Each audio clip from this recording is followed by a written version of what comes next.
or opposed signify through roll call. So Joe or Bethany? Thank you, Mr. Chair. I will start with Jerry Audrey. Aye. Angie Sensen. Aye. Jenna Babic. Aye. Jason Piper. Aye. Scott Merrick. Aye. Craig Jensen. Or Lisa Freeze. Bethany, I don't know if it's me, but it's fairly hard to hear you. Okay, I have been having these issues. I will finish this and then try to call in on my phone. Otherwise, I'll have to kick it to Joe while I troubleshoot. Okay. I see Craig Jensen. Craig, do you have a vote? I just got my audio working, so I don't even know what's being talked about. Okay, you're on the minutes. Or sure. Joe Harris Johnson. Aye. Elaine Cositos. Aye. Steve Peterson. President, I'm going to abstain from voting though, since I'm the alternate on this committee for coal. Scott Genowiak. Aye. Molly McCartney. Aye. Colleen Brown. Aye. Innocence Ao. Aye. Cynthia Turner Bargan. Mackenzie's not here. I'm sitting in for her. This is Mike Samuelson. I vote aye. Nancy Spooner Mueller. Aye. Aaron Bartling. Aye. Carl Keel. Aye. Paul Omi.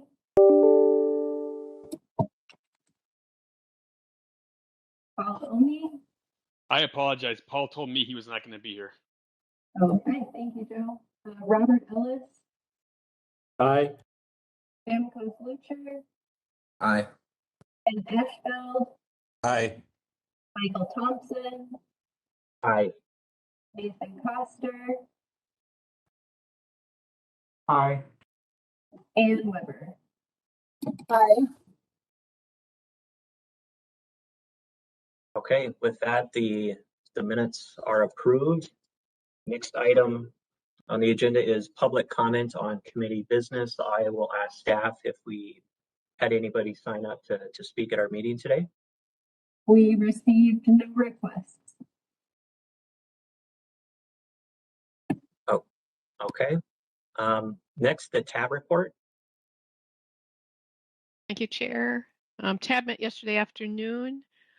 Chair Hovland reported that the TAB Executive Committee had met prior to that and had lengthy discussion on the open meeting law and the difficulty with having hybrid meetings. The fact that TAB membership is so large, it's impossible for them to be all visible if they were all remote. We also have, because of statute, they would have to give their location if they're off on a remote site, and their location would have to be open to the public and ADA accessible. And also with some technology limitations of, like I mentioned, these having all 34 members on the screen so that they'd be visible to the public is not doable at this time. And the League of Minnesota Cities is working on legislative changes to bring the statute up to date for technology, being that the council is streaming the TAB meetings. We would be able to have them be present at a meeting if they are remote. So hopefully by next spring, we'll see some changes so TAB could be a hybrid or even just remote meetings like this. For MnDOT report, Barnes reported on the Towards Zero Deaths update. As of August 14th, there were 250 deaths, which is less than last year at this time, but is still higher than the 5-year average. And Southwest Transit has received an $8 million award for electric buses. Ms. Court of Commerce has a $1,200 million bond open, and it's open for eligible entities to apply with the date of November. And Michael was going to send me more information on this, so I can send that out after this meeting. when I receive it. From MBCA, Todd Bewan reported that the Climate Action Framework is wrapping up and will have a final product in September. Carl Crimmins reported for MAC that they're getting ready to do a bond sale of $450 million. Of this, $150 million will pay off old bonds, with the remaining $300 million for improvements. From the Met Council report, Deb Barber reported that the University of Minnesota has a universal transit pass with unlimited rides. Augsburg College and McAllister College have seen their ridership double after adding a transit pass. And then for the Suburban Transit Authority, Representative Hansom reported on Keeley's behalf. He reported that Maple Grove will be adding a new express route. Southwest Prime ridership continues to increase. It's up 85%. And they added 3 electric buses last month. And their gas usage on these electric buses is down 75% compared to the gas buses. And then MBTA Connect, which is their on-demand service, has increased ridership 200%. So they're seeing a lot of increase on the local portions with these new type of service on demand. New express routes will be added next month to Minneapolis, so hopefully they will see a better rebound for their express service. For the action items, TAB approved a streamlined TIP amendment. Metro Transit had received funding for 8 electric buses, so this needed to be added to the TIP, and so that was approved. They also approved recommended that the council accept the public comments and approved the 2023 to 2026 TIP. And then also with that, they approved or recommended the council accept public comments and adopted the addendum for the Metropolitan Council, transportation addendum to the Metropolitan Council Public Engagement Plan. TAB members had a lot of discussion on public comments, and they have expressed interest in having the comments, when they're collected, provide some type of location, whether it's going to be city or zip code, so that when the information comes in, they'll have some context and to know where some of the comments are coming in the region. For information items, they heard from Hallie Turner from MnDOT on the statewide multimodal transportation plan, the Minnesota State Highway Investment Plan. They were really intrigued with the online highway investment budget tool. And then Bethany provided information on the regional solicitation outreach tool. And they were excited to get the results next month when that's presented to them. And you're going to get a initial review today at this meeting. And that's what I have for TAB. Right. Thank you, Elaine. Are there any questions on the TAB report for Elaine?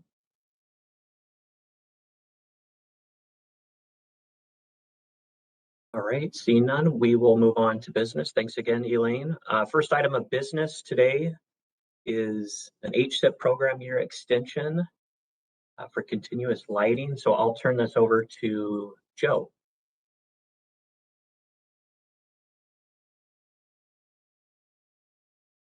Thank you, Mr. Chair. Apologize, I'm a step behind here now. I want to share my screen. Where is it?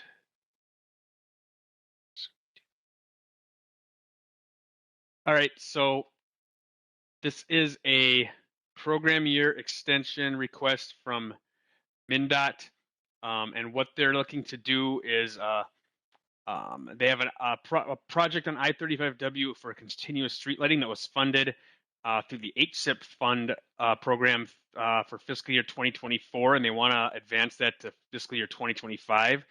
They awarded $720,000 in that 2020 HSIP solicitation to install continuous lighting on I-35W in Burnsville. And they want to extend it to 25 in order to line up with another project going along in the same corridor. So I think the thing that the most interesting point here is probably that the program year policy has a request to get a score of 7 or more, or I'm sorry, requirement to get a score of 7 or more on this assessment. And this is meant to show that the project is going to be able to complete itself in its proposed year i.e. that it's not so far behind that it's going to be futile to give them one more year. So they only did score a score of 2, and the reason for that is because I think we're far enough out from the 2024 program year that we wouldn't expect a higher score than that. And so it's important to keep in mind that the rationale is not because the project is so far behind its schedule, which is sort of the purpose of the score sheet, but the rationale is to have the project align with another project so that MnDOT doesn't have to build this project and then maybe even take some of it down in order to rebuild, in order to build the other project. So for that reason, staff is comfortable with this extension request. And with that, I would stand for questions. Right, any questions for Joe? I presume because it's such, I'm sorry, Mr. Chair, this is Carl. So the amount is rather small, so I don't think we have any programming issues, do we? I believe not. I'm happy if Colleen has something to add there, but I believe we're okay there. Nope, we're okay programming wise. I believe we're paying off some over programming, if I remember right.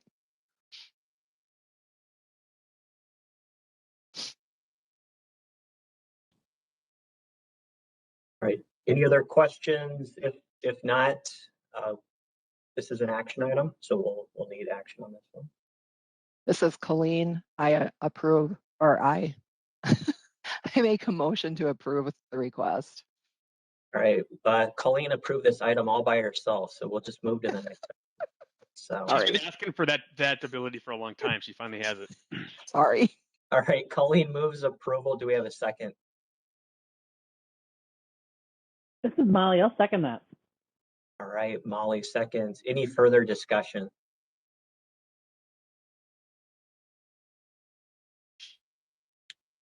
All right, seeing none, we'll go ahead and vote by roll. Staff? Bethany, am I doing this? I'll take that as a yes. OJ. Aye. Stenson. Aye. Babish. Aye. Piper. Aye. Merrick. Aye. Jensen. Aye. Ayers Johnson. Aye. Otsukos. Aye. Peterson. Aye. Janowiak. Aye. McCartney. Aye. Brown. Aye. AO. Aye. Samuelson. Aye. Mueller. Spooner Mueller. Sorry. Aye. Bartling. Aye. Keel. Aye. Ellis. Aye. Kozlucher. Aye. Ashfeld. Aye. Thompson. Aye. Coster. Aye. And Weber. All right, thank you, Joe. That item is approved. So next we'll get into the major item on the agenda today, and that is the regional solicitation scoring appeals. And I will turn it over to staff, and how I believe we'll address these. We'll go through one by one, and Joe will kind of give that overview right now. So Joe, I'll turn it over to you. Thanks. Are those instructions on the screen? I'm not really seeing what I'm sharing here. No, I don't see anything on the screen at the moment. Oh, really? I thought I had the last item up there and I didn't. All right, how about now? Yes. Oh, I was scrolling through that last item furiously and nobody saw it. All right, so yeah, those of you who have been around might remember that last year we had something in the neighborhood of 15 applications appealing a total of 27 measures. We're a little more fortunate today. We have 5 applications, each appealing 1 measure. So last time I think we allotted 2 minutes, and this is supposed to be changed to 5 here because we have so fewer. I'll introduce each one and talk a bit about it. The scoring chair may provide information that they have. They have worked with the scorers in each case here. And then the applicant can talk about the project and the appeal if they want. They should not be providing any new information, even if they miss something key. It has to be in the application. And then the committees can discuss, and unless somebody sees a reason to do otherwise, I was thinking 1 roll call vote for each. There's only 5. Last year we had to get more creative than that. And then after all the scoring appeals are done, we would want a motion to approve the final scores. I did include the draft scores as an attachment. I thought of it eventually, a little late, maybe in about Monday, I think. And so those will change only to the extent that any of these scores change. And I will warn you that if these scores change, that could impact also the cost effectiveness, for example, probably in a small way, but it could. So you won't necessarily see every score here, but I think the motion would be the draft scores inclusive of whatever changes are made today. So with that, are there any questions? Otherwise, I will get into this. So we had last month you looked at the draft scores and we gave folks an opportunity to appeal. We had a number of inquiries, but only 5 appeals by the due date of Wednesday, August the 3rd. And I'll share those with you. Here's a little summary. We have, as I said, 5 of them, and I kind of sorted them in order in which they came, although there are 2 that are the same measure. So not a lot of, it's the only, I'm sorry, these 2 are the same measure. Otherwise, they kind of are here in the order in which they arrived. So you'll see every one of these is starting from a standpoint of 0, and a couple of scores did recommend a change. So we'll start here. And I never did note the chair name on these, so I think Carl Keel is the chair of this, Roadway System Management. Somebody correct me if I'm wrong. That's correct. Thank you, Carl. And so the applicant's requesting to reevaluate the truck corridor study tiers. And this is a pretty simple measure where the truck corridor study tiers are noted on a map, and you can score points, 50 points if the project is on a tier 1, tier 2, or tier 3 corridor. What tier it is doesn't matter. Or fewer points, 25, if your project is on a is at least 10% of the funds will be invested on these corridors, and then no points if you're not meeting those 2. So this project application scored 0 points.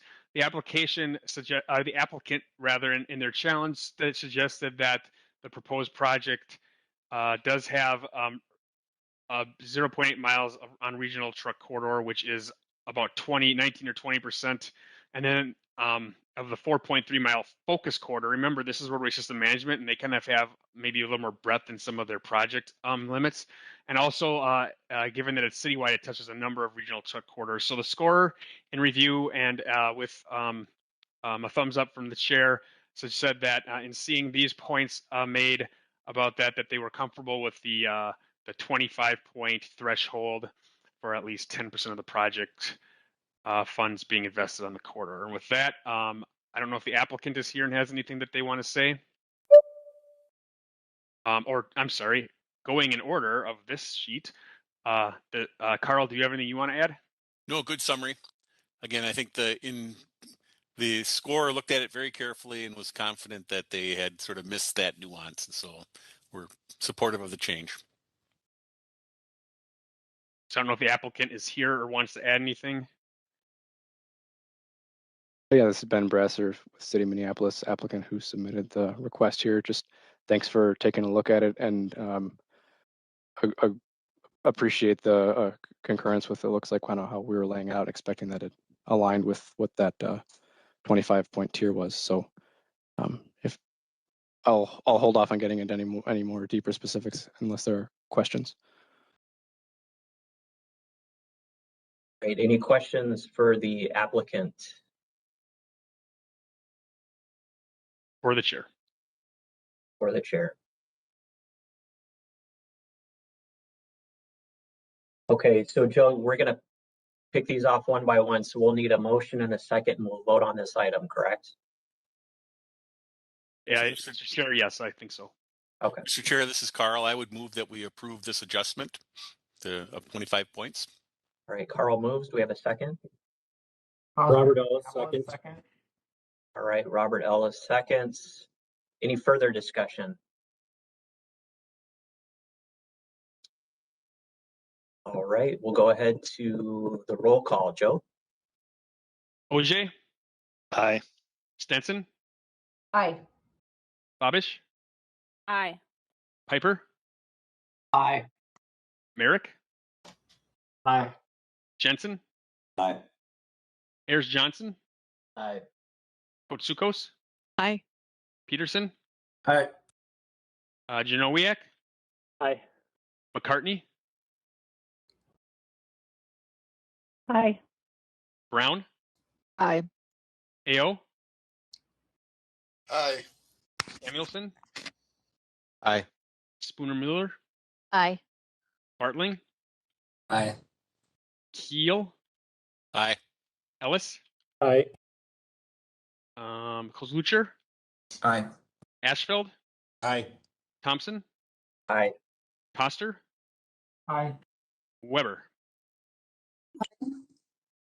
All right. So that item is approved for the additional 25 points. Next is the Maple Grove project. Joe? Thank you, Mr. Chair. Road reconstruction and modernization. I have no choice but to say this. Somebody remind me of who's chaired this. Is this you again, Carl? Yes, sir, it is. All right, thank you. All right, that's right. They're in the same committee as the previous category. All right, so the applicant requests a revaluation of the kilograms and the emissions reduced. And the reason for that, or the measure itself, is the total peak hour emissions reduced is equal to the total peak hour emissions without the project minus the total peak hour emissions with the project. The application scored 0 points. The applicant pointed out that their math from the measure should have been a peak hour emissions reduction of 2.76. And so the score took a look at that, and they noted that the 2.76 is discussed within the text of the application, but it was omitted from the report that the web grants program generated, and we don't really know why. But they inserting that correct emissions of 2.76 would bring the score to 10, and that's based on the formula that was the scoring that was selected by the scoring committee, where there was an outlier that received 30 points. The next highest score received 15 points. This project doesn't achieve the next highest point, so it doesn't really impact the rest of what was going on. So the score therefore suggested changing it to 10 points, which for practice sake, I added to the scoring measure, and I don't think that even impacted the cost effectiveness at all. So with that, we would move it to Carl. If you have any comment, then we would move it to the applicant if they have any comment. No additional comments. No additional comments. Okay. Is the applicant?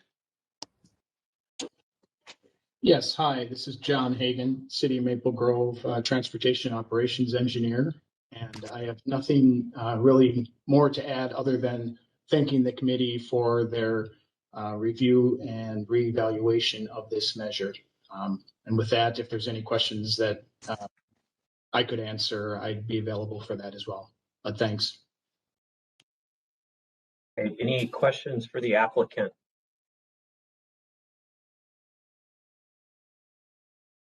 Or the chair?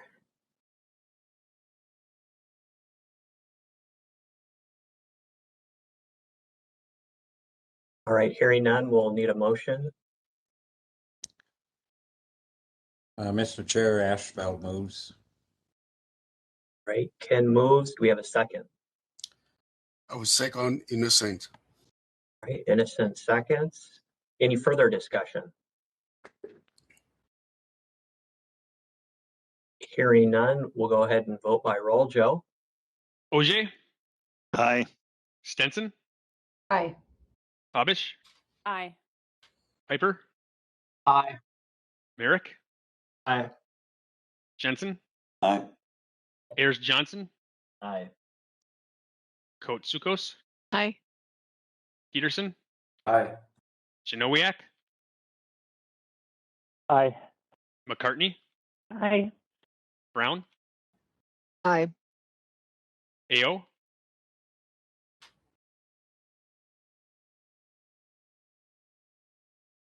Innocent? I believe you seconded, so you're probably in. Aye. Thank you. Spooner Mueller? Aye. Bartling? Aye. Keel? Aye. Ellis? Aye. Kozlucher? Aye. Ashfeld?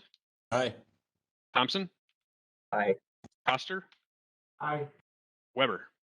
Aye. All right, with that, that is approved for the additional 10 points. The third appeal is Metro Transit, Measure 4B.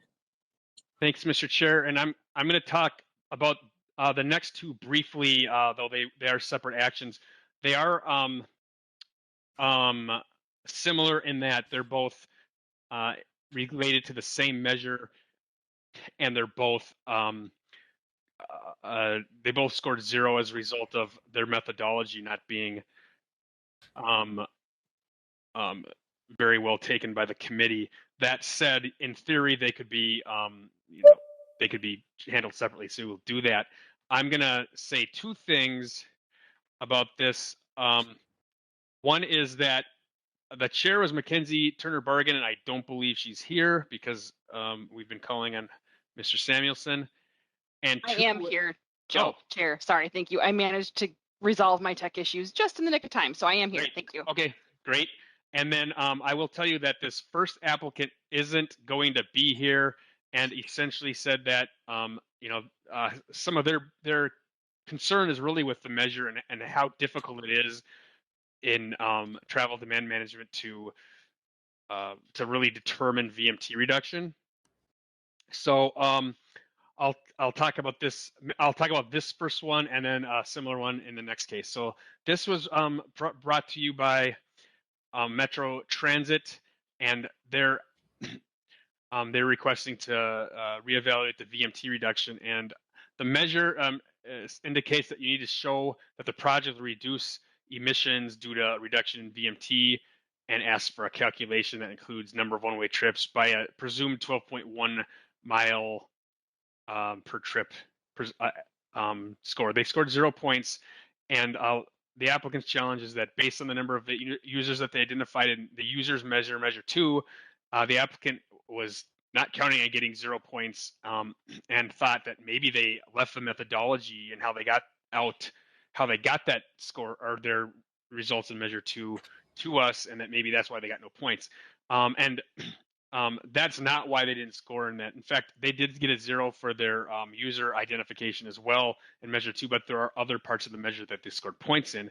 So during the scoring committee, the members found that the methodology and identifying 11,114 weekday riders didn't really seem realistic, and that's why the 0 came, and there was nothing here compelling the score to try to change that score. So with that, I would pass it to Mackenzie, and then to the applicant's not here, at least I don't believe so. So with that, I'll pass it to Mackenzie.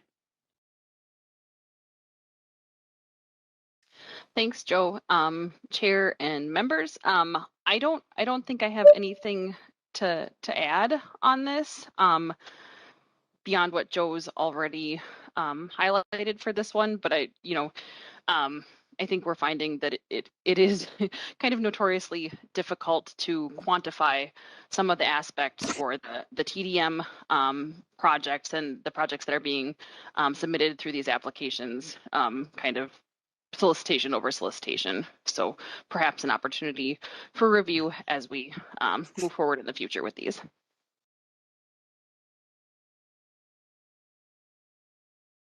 All right, Joe, and you said the applicant isn't here?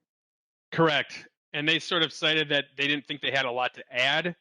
Not that they wouldn't be happy to receive points, but they just didn't feel that they had a lot to add, and they wanted to express more concern, kind of like what Mackenzie just said, that it's really difficult to make these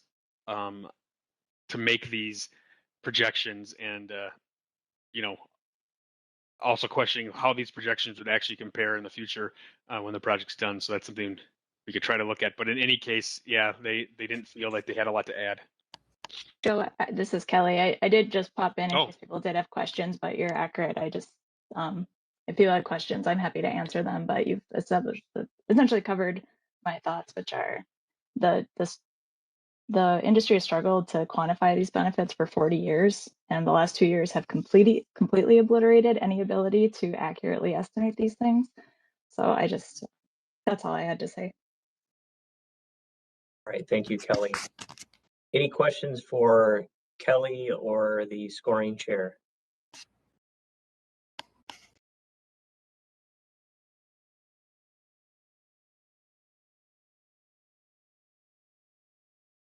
All right, hearing none, we'll need well, Joe, question, do we need to approve if there's no change? Just to make our appeal final that we're not awarding points? I would assume we'd rather just vote on the recommendation.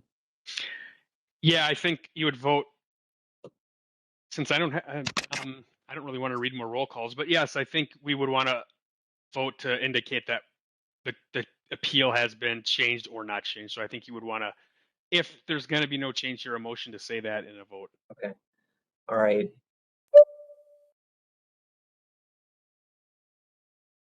We'll need a motion in a second.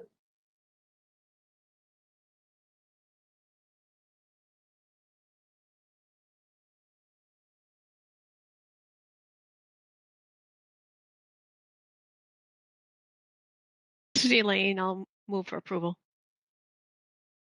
All right, Elaine moves. Do we have a second? It's Nancy. I'll second. All right, Nancy seconds. Any further discussion? Mr. Chair, just a clarification. So the motion is no adjustment? Correct. Thank you. Correct. That's my motion. All right, hearing no further discussion, we'll go ahead and vote on the motion. Joe? Bethany's going to give it a shot again. Bethany? Thank you, Joe and Chair. Can you hear me better now? Much better. Okay, great. Thank you. OJ. Aye. Stenson. Aye. Babish. Aye. Piper. Aye. Merrick. Aye. Jensen. Nope. Ayers Johnson. Aye. Kotsukos. Aye. Peterson. Aye. Denoyak. No. McCartney.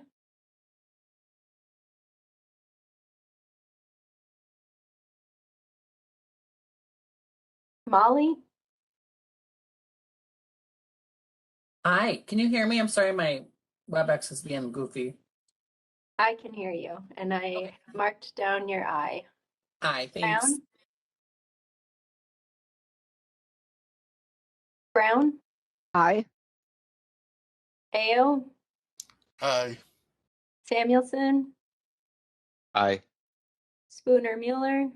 Aye. Bartling. Aye. Keel. Aye. Ellis. Aye. Kozlucher. Aye. Ashfeld. Aye. Thompson. Aye.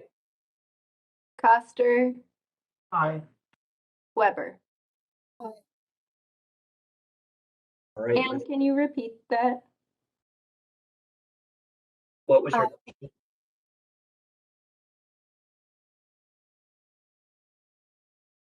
Bethany was doing so well. I think Bethany might have lost her voice again. She has a question mark for Ann Weber's vote, so maybe she's asking Ann, did you vote aye or no? I voted aye. Got it. Okay, thank you. Okay, with that, the motion is approved.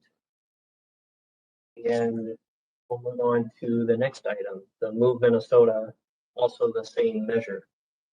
Thank you, Mr. Chair. Same measure, same chair, obviously, and different applicant. So this applicant requests a review of Measure 4B, which, as we noted, VMT equals the reduces the number of daily one-way commute trips times 12.1 miles. And like the previous application, this scored 0 points. The applicant suggests that the score of 0 is not appropriate because it aims to decrease VMT by overcoming knowledge and comfort barriers to mode shifting. The applicant also cites the application's VMT reduction estimation, which was a 4,800 average weekday users. So similar to the BEV application, the scoring committee members did not find this methodology resulting in 4,800 weekday users to be sound or realistic, specifically that the engagement of 5,200 people would result in 4,800 daily users. Also, while the application did score points in Measure 2, which is where the users are counted, those points were for other elements of the project, other elements including support given for methodology and and for the groups that they're targeting, but not for average weekly users itself, because the committee was not content with that estimate. Therefore, the score, similar to last time, recommends no change. Here's their letter. It's a little bit longer. So with that, I would pass it on to Mackenzie, and then the applicant, who I believe is here. Thank you, Chair and members. For this one, with everything else that Joe highlighted, I'll just reiterate the point that these items for measures 4B as well as measure 2 or the user are notoriously difficult to quantify, and for the TDM category in particular. And I think that is maybe even I guess magnified further, amplified further when it comes to TDM proposals and applications that are focused on educational campaigns, outreach, engagement type activities. And so it's just wanting to add kind of that nuance that when it is in that particular space for those strategies and those approaches, it's even more difficult to get at these in a way that can really identify really solid numbers and I guess accounting for what that direct impact on emissions and VMT reduction in those pieces will actually be, because you are you're pursuing that work with the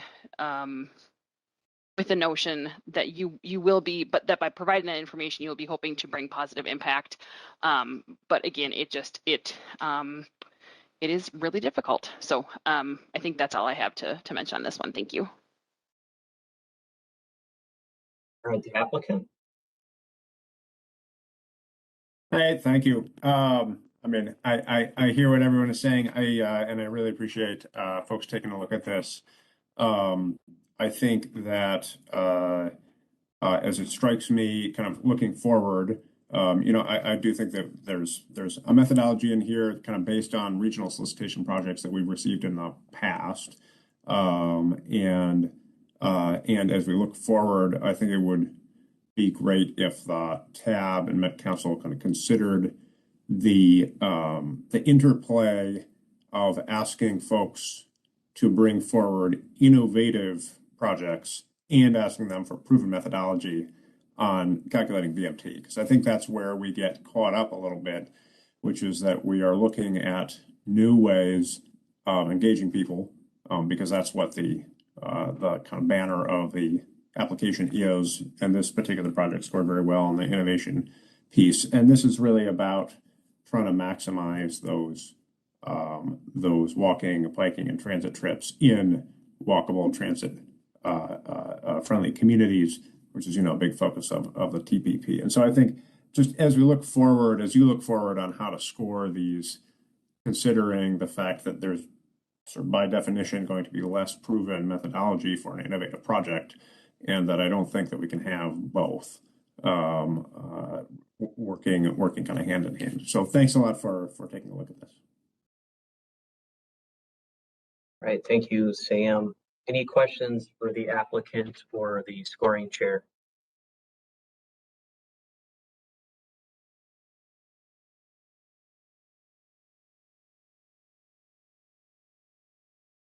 All right, seeing none, we'll need a motion in a second. Mr. Chair, I had a quick question. So what was the steps, and this is probably for the chair of the committee, but what were the steps, just instead of just throwing out their methodology? Was there anything or discussion either at the staff level, at council staff level, or with others ahead of time, or with the applicant, instead of just, to come up with something, that works instead of just throwing out a zero?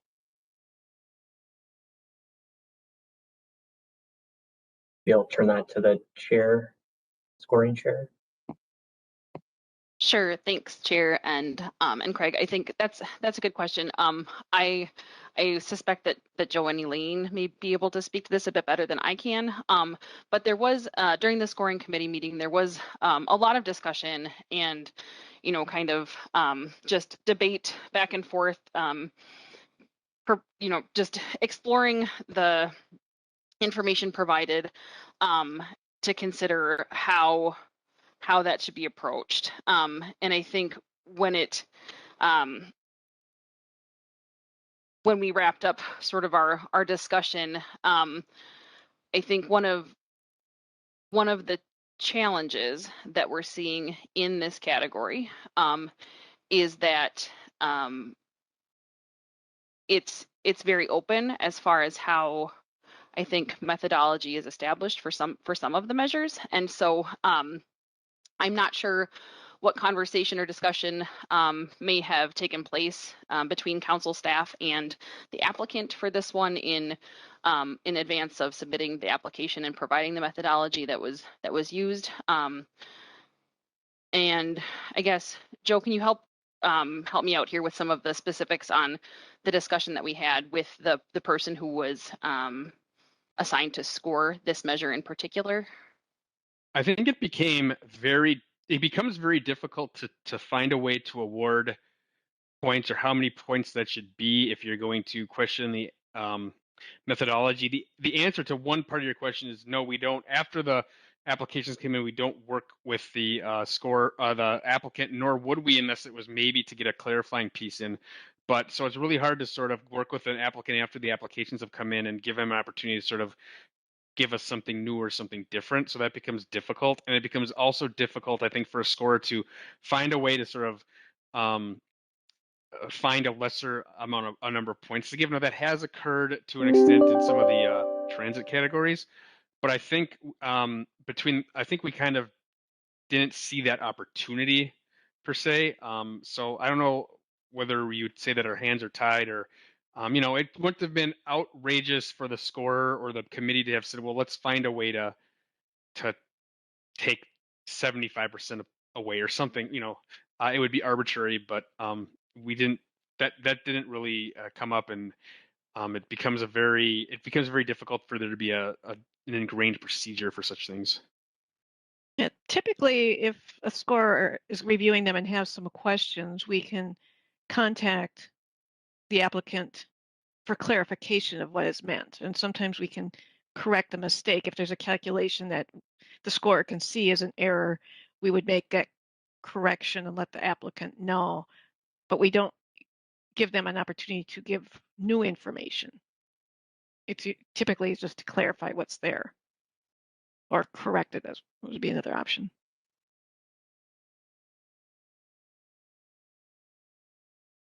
I guess Typically do that at the scorer's request. Right, but I guess if someone's going to have their methodology thrown out, I mean, I guess that's a. And that's where we have the opportunity to appeal. Yeah. And if have the scorer review the appeal, see if something was missed, or if they were able in their appeal to provide more information that clarified the response. Maybe I'll ask the applicant. Does the applicant think they responded to the appeal and have an idea of what they thought were fair points or justification? Yeah, I mean, I think if a score of 0 feels funny, frankly, because Move Minnesota in part is the transportation management organization for the city of St. Paul, and we receive several $100,000 of funding from the Metropolitan Council to do TDM work, which we believe carries value for the city of St. Paul in reducing VMT. And this feels a little bit like if we can't figure out how to note that educational work and informational work that's both in this proposal and in the wayfinding proposal for Metro Transit, it kind of calls to question, this is kind of a dangerous thing for me to say, but it kind of calls to question, like, what the broader TMO program is, both in Minnesota and across the country, right? Because that is the point of the education programs that we run. So I think that kind of on a higher level. On a lower level, you know, I think what we the methodology that we have here is a very localized project, and so we were looking at connecting with a subset of residents in neighborhoods. We anticipated and building community to take pledges to take their trips of 1 mile or less within a 15-minute walking radius by non-car modes for a month. We anticipated that 50% of the people we connected with, this is over like a year and a half of connections, would take the pledge and do this. And then we anticipated that 3% of those people, based on our past TDM work, that 3% of those people would then continue with that new mode share. So that doesn't seem unreasonable to me, and it's based on some of our own past experiences and surveys. We had a regional solicitation project with working with colleges a few years back, and that was kind of what we found there was that you know, that there was about a 3% long-term uptake. So that was kind of how we worked the methodology. To be fair, we were taking a bit of a guess on the number of people who would take the pledge and kind of carry through with that. But after a year and a half of engagement and community building, 50% uptake felt fair. So that was like, that's the methodology. You know, here's the number of people we think we're going to engage. We think we'll get half of those people to take this pledge. We think 3% will continue with this long term, on the basis of, you know, the conviction that that education and outreach and community and building a community and awareness is a powerful tool for behavior change. Again, which is I think something that the Metropolitan Council believes, and something that Metro Transit believes, and it's in the Transportation Policy Plan, and again, is the basis for funding all of the transportation management organizations, including Metro Transit's own role as a TMO.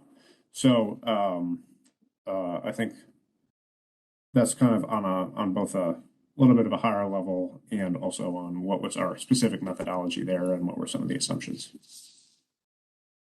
All right, thank you for that additional information.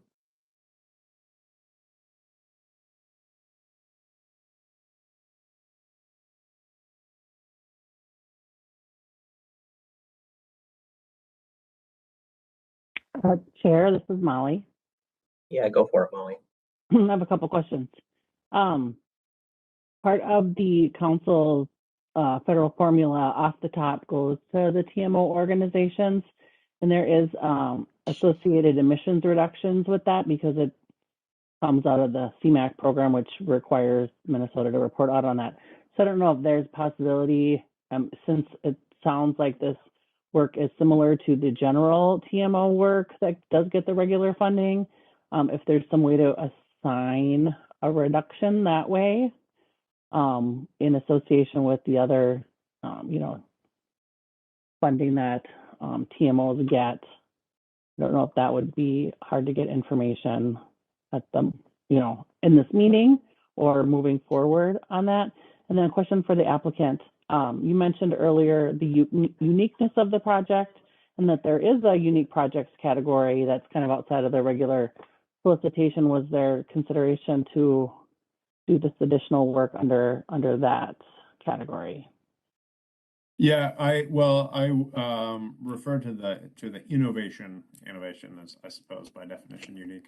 But innovation is one of the main scoring categories of this one for the TDM projects, at least. I assume for all the projects. The unique projects, we actually do have an application in the unique projects category, which is a separate one. This felt like this was an innovative way of approaching, because of this kind of this 15-minute city concept, which is just, you know, a couple of years old, as a way of kind of coalescing. I think the long-term knowledge that land use and transportation are inherently tied and linked, And so we felt that it was more appropriate in this category, and frankly, because the combination of community engagement and connecting with community and providing education ties into a number of other projects that we have had funded through the regional solicitation. So we had one that was doing education and community engagement with colleges, as I mentioned. We were wrapping up a couple that are we got an extension for due to COVID, community engagement along the C line, bus rapid transit, and with renters along the Green Line, and are currently engaged in one with public school students. So this felt kind of a piece in thinking about how do we understand and single out a subset of the general public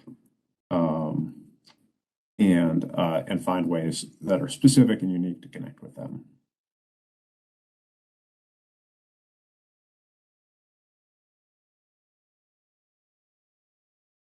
Elaine?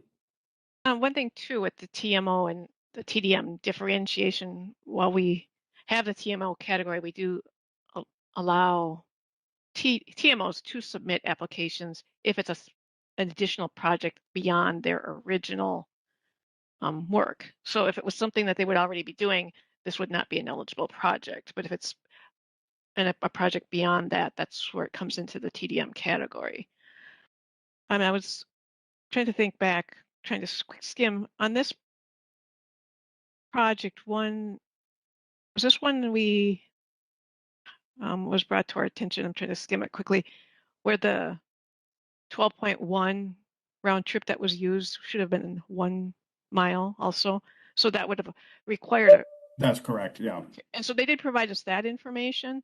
So if points were given to this, we would have to do a recalculation of the VMT reduced the riders times 1 million instead of times 1 mile instead of 12.1 miles.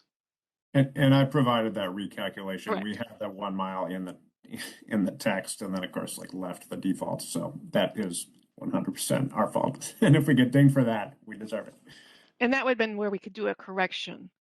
We would not, the points would have to been reallocated based on the corrected number if the VMT is used. Note though that point was run by the scorer, and because the point was that the users weren't what the method to get to the users is what we didn't believe that wasn't necessarily that really wasn't why the 12.1 miles is not why that the scorer awarded 0. Though to Elaine's point, if there were actually a decision to try to award a number of users to this or to accept the methodology, yeah, then we would also want the new math of the 1 mile. I hope that was clear. Chair, it's Molly again. I have another question.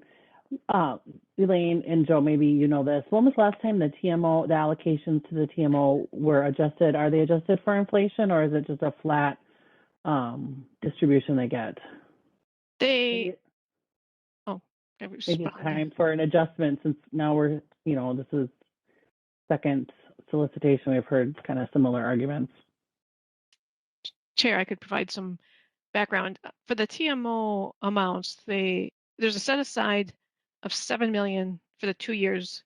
Of that, 1.2 million goes to the TDM projects, and the remaining goes to the TMOs plus Metro Transit work in that TMO work.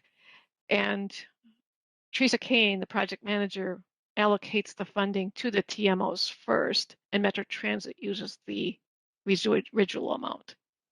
So it's based on the work that they're doing and the budgets that they submit. She allocates the funding, and then Metro Transit uses the rest. And we, just as going forward, we are reviewing their budget. I've had one meeting with them, and Metro Transit has not used all of the funding set aside in the last couple of years that they had. So they're looking at requesting a smaller amount or be set aside for the TDMs for the next solicitation, and that the funding go into maybe another transit project, say keeping in that modal category. So we're working on the amounts, and we should have that with the next couple of months. I believe a shorter answer, Molly, is that 7 million over 2 years has not changed since I've been here. which is 2014. So Yeah. it's about And 5 in a row. It's Yeah, 5 cycles in a row. my team works on the CMAQ emissions report for USDOT, and we don't really change the emissions because that's a CMAQ. CMAQ funds all that, and that might be time for us to relook at a bunch of stuff related to CMAQ and TMOs. Well, with That is just Metro topic for another question.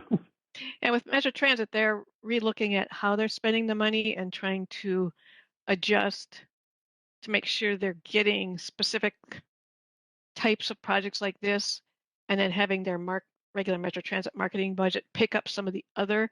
So they're doing, and then from the TDM study that's going on, looking at where the emphasis will be. So that's why they haven't spent all their money this last round. So that's why there's some extra. All right, in the interest of time, let's try to bring this one to a conclusion. So again, we'll need somebody to jump in and recommend something.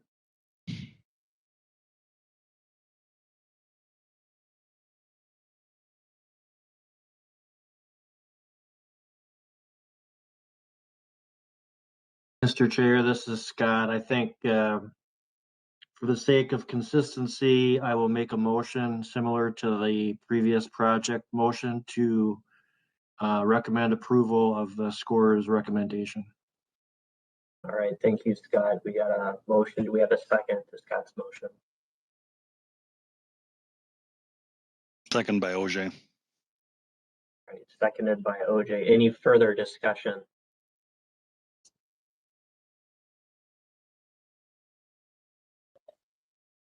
Hearing none, we'll vote by roll. Joe or Bethany? OJ, Aye. Stenson? No. Babish? Aye. Piper? Aye. Merrick? Aye. Jensen? Nope. Ayers Johnson? No. Elaine Kotsukos? Aye. Peterson? Aye. Janowiak? No. McCartney? Aye. Brown? Aye. Ayo? Aye. Samuelson? Aye. Spooner Mueller? Aye. Bartling? Aye. Keel? Aye. Ellis? Aye. Kozlucher? Aye. Ashfeld? Aye. Thompson? Aye. Coster? Aye. Weber?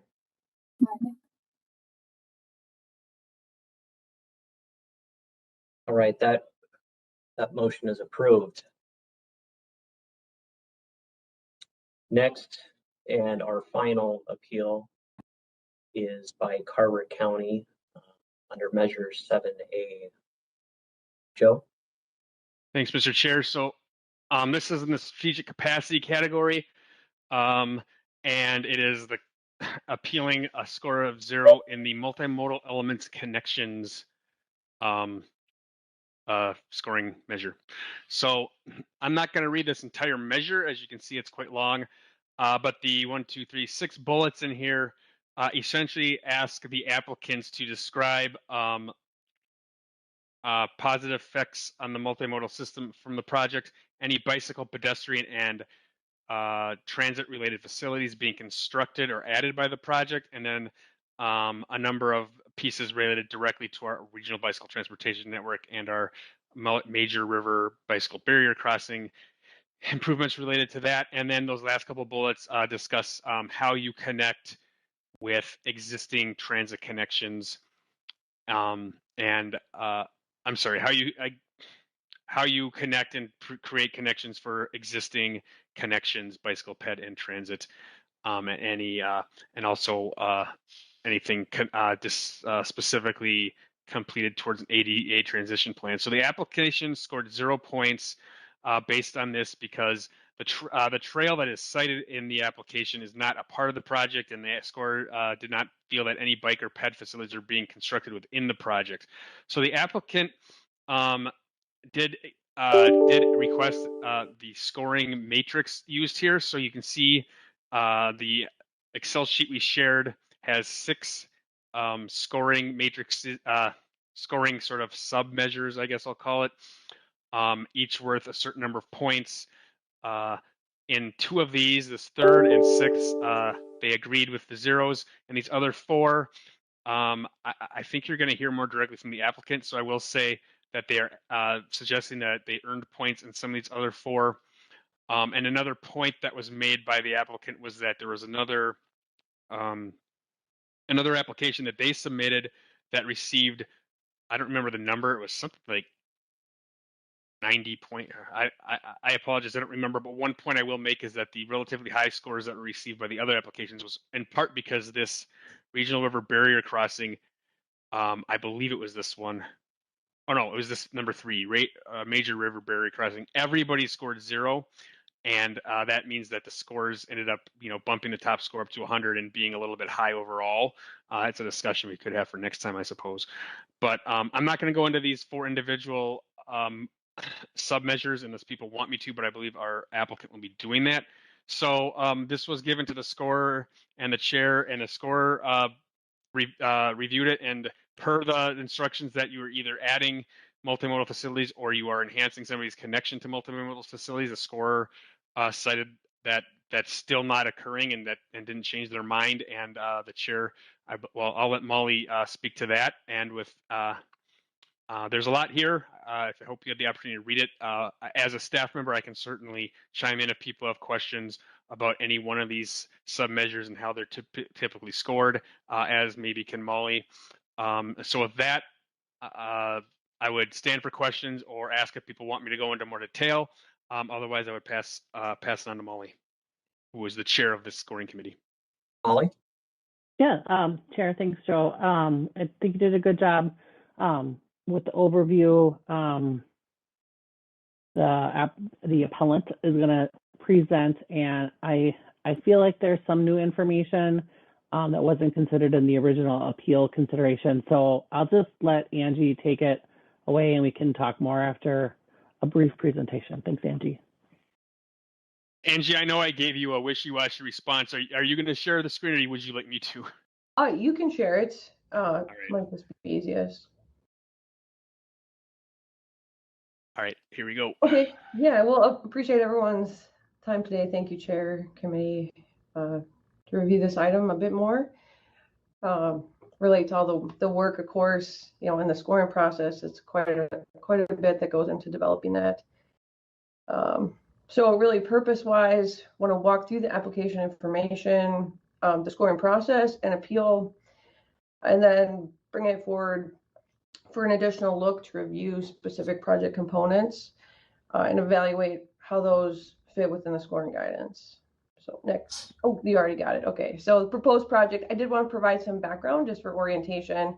It's a capacity improvement project to convert a rural 2-lane highway to divided 4-lane. The Highway 5, it's Trunk Highway 5, currently goes through Lake Minnewaska, shown in the top picture. The bottom picture would restore the wetland and Lake Minnewaska by building a bridge. The highway currently operates with 27,000 vehicles on the 2-lane with crash rate 2.5 times statewide average. So next slide, a bit more project context. View of the highway today through the lake. Additional context is this is adjacent to the University of Minnesota. Minnesota Landscape Arboretum property connects their entrance. So because it's built through Lake Minnewaska, it requires that environmental impacts be mitigated. Relevant to the application narrative, the county did complete the Highway 5 regional trail along the project corridor in 2020. This, of course, was a major investment, accomplishment, partnership with everybody. So thanks to all the partners on that. But it includes a boardwalk built through the wetlands along the same transportation corridor. So we do understand this now to not be eligible for points in this measure, but want to explain it really just as part of the project context. So just briefly, in case you're interested or you want to go back to the application, next slide, please. The multimodal measure narrative it did focus on that trail. So, you know, it was completed next to the highway, really the main piece of the multimodal transportation corridor. And that was really the thinking in presenting that narrative. The narrative also lists the RBTN Tier 1 designation. It is an alignment along Highway 5. The Tier 2 major bicycle barrier crossing is within the project area. As well, it also crosses the lake, as well as transit connections were also mentioned in the narrative. So then just moving on to the scoring recommendation. I think we covered that, but the scoring rubric was provided, which greatly appreciate. That's on the slide. So then as part of the appeal, really what, the thinking was okay, go through the rubric, compare the narrative, and submit, what matched up where. So the next couple slides just are an overview of that. The first item, really identifying that separated bike facility was explained. It really was the majority of the narrative.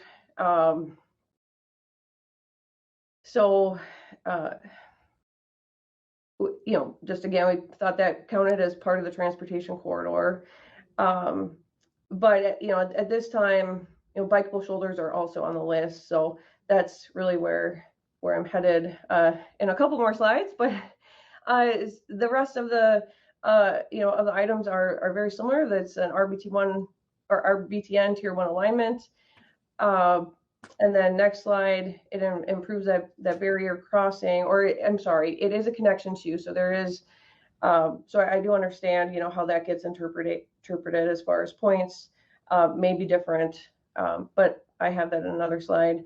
And then it improves bicycle and transit connections. So that was just a matching up, basically what was in the application narrative for this measure initially. So then kind of getting the feedback that, in the next slide, that no multimodal improvements, are included. That's when it started to come together. Okay, so the trail is not counting. But what I'd like to bring for today's discussion in the next slide is really kind of a broader look. So we do acknowledge the scoring committee's decision to exclude that adjacent trail, regional trail, as part of the multimodal benefits. So that's acknowledged. We do think that's a good item for the committee to look at going forward, but it's another subject. So also acknowledge misunderstanding about presenting the multimodal benefits of the transportation corridor as a whole versus only those being constructed with this project. So, obviously the narrative for the measure focuses on the regional trail, but now due to the decision to exclude the trail, we do request reevaluation to acknowledge the bikeable shoulder that is included in the project. So the scoring guidance specifically allows for this, and it reads, and it's highlighted in the slide, that multimodal elements for rural roadway projects may include wider shoulders that will be used by bicycle and pedestrians. This project is located in a rural area as defined by the Census Bureau. So the next slide. This project does include a wide bikeable shoulder. This was included in the concept layout as part of the broader application, included in the cost estimate, and will be constructed with the project. As you can see, the existing shoulder is not bikeable. So an 8-foot paved shoulder will be a big improvement. And then the next slide. This is the request. So, this again, we're matching up with the scoring rubric. So the wider bikeable shoulder shown in the application, the greater application, cost estimate, is request for the 5 points according to the rubric and scoring guidance. This is a bicycle improvement to the Tier 1 RBTN alignment that is assigned to Highway 5. And I had a little screenshot of that over to the side there. That is 20 points within the scorer's rubric. So this is a bicycle enhancement to Highway 5, which then at a minimum would be 1 out of the 3 modes for an enhancement, which is 10 points according to the rubric. And then also a consideration of the regional bicycle barrier crossing improvements, although acknowledged based on feedback. So it is a connection to the existing infrastructure, which is a tiered improvement. So that that may not be that 15 points, but it is a connection over the lake, which would be a non-tiered crossing. So that is the request. I can just give a final statement for the committee. The project will implement a wide bikeable 8-foot paved shoulder, which is defined in the scoring guidance as a multimodal element for rural roadway projects. Therefore, the project is an improvement to the designated RBTN Tier 1 alignment on Highway 5 and an enhancement to the bicycle network. The project also provides a connection to a tiered barrier crossing and is a bridge over Lake Minnewaska. The request is for the committee to consider really these technical components of the project in reevaluating and assigning points to this measure. So thank you for the time to present. Appreciate it. All right. Thank you, Angie.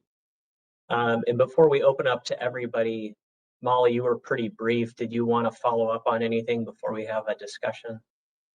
Yeah, I just maybe a little context about the scoring and the appeal. So that original request for the bikeway, that already funded from the solicitation and constructed bikeway, was the original appeal request to consider that in the application.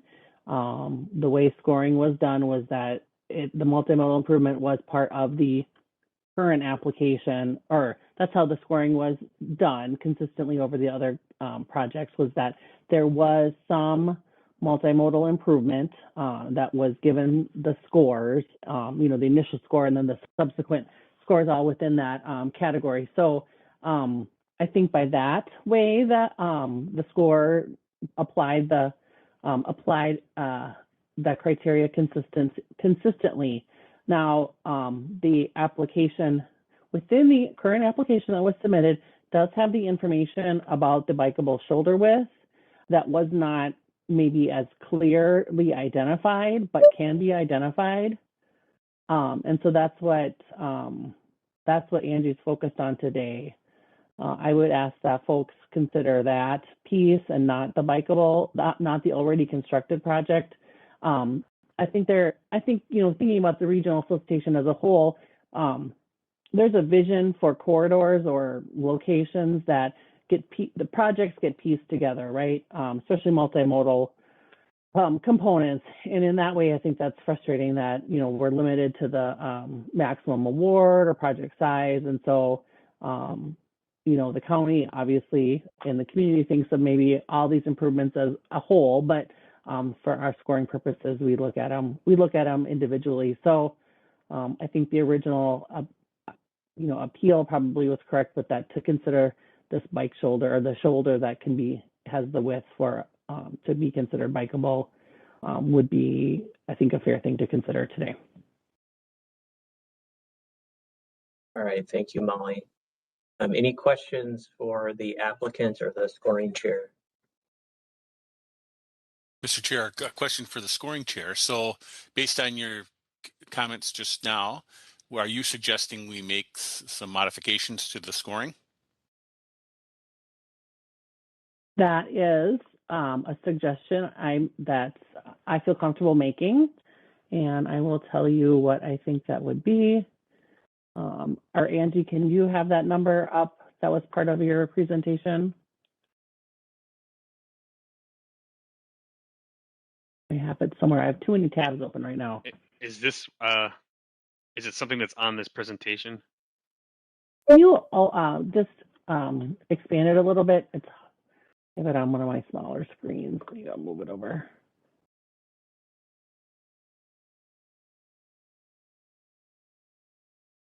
That was That this?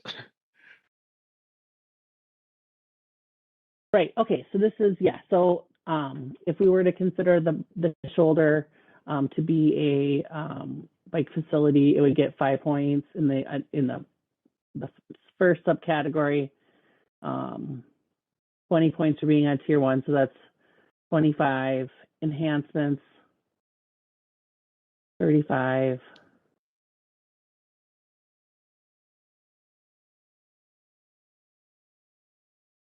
The fourth one,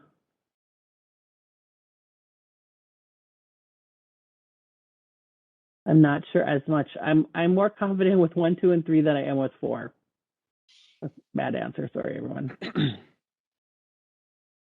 So you're suggesting that 35 points might be a reasonable adjustment. Right.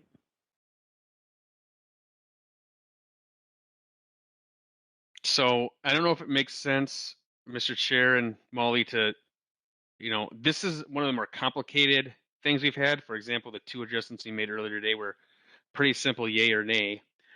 In this case, I don't know if we want to go through them one by one, because like and even read the, it's getting hard to share my screen here. Even read the sort of the bullet and what the RBTN, because this is a shoulder. Is this man, I can't find anything. Is this really connected with the RBTN? I'm not even trying to answer that right now.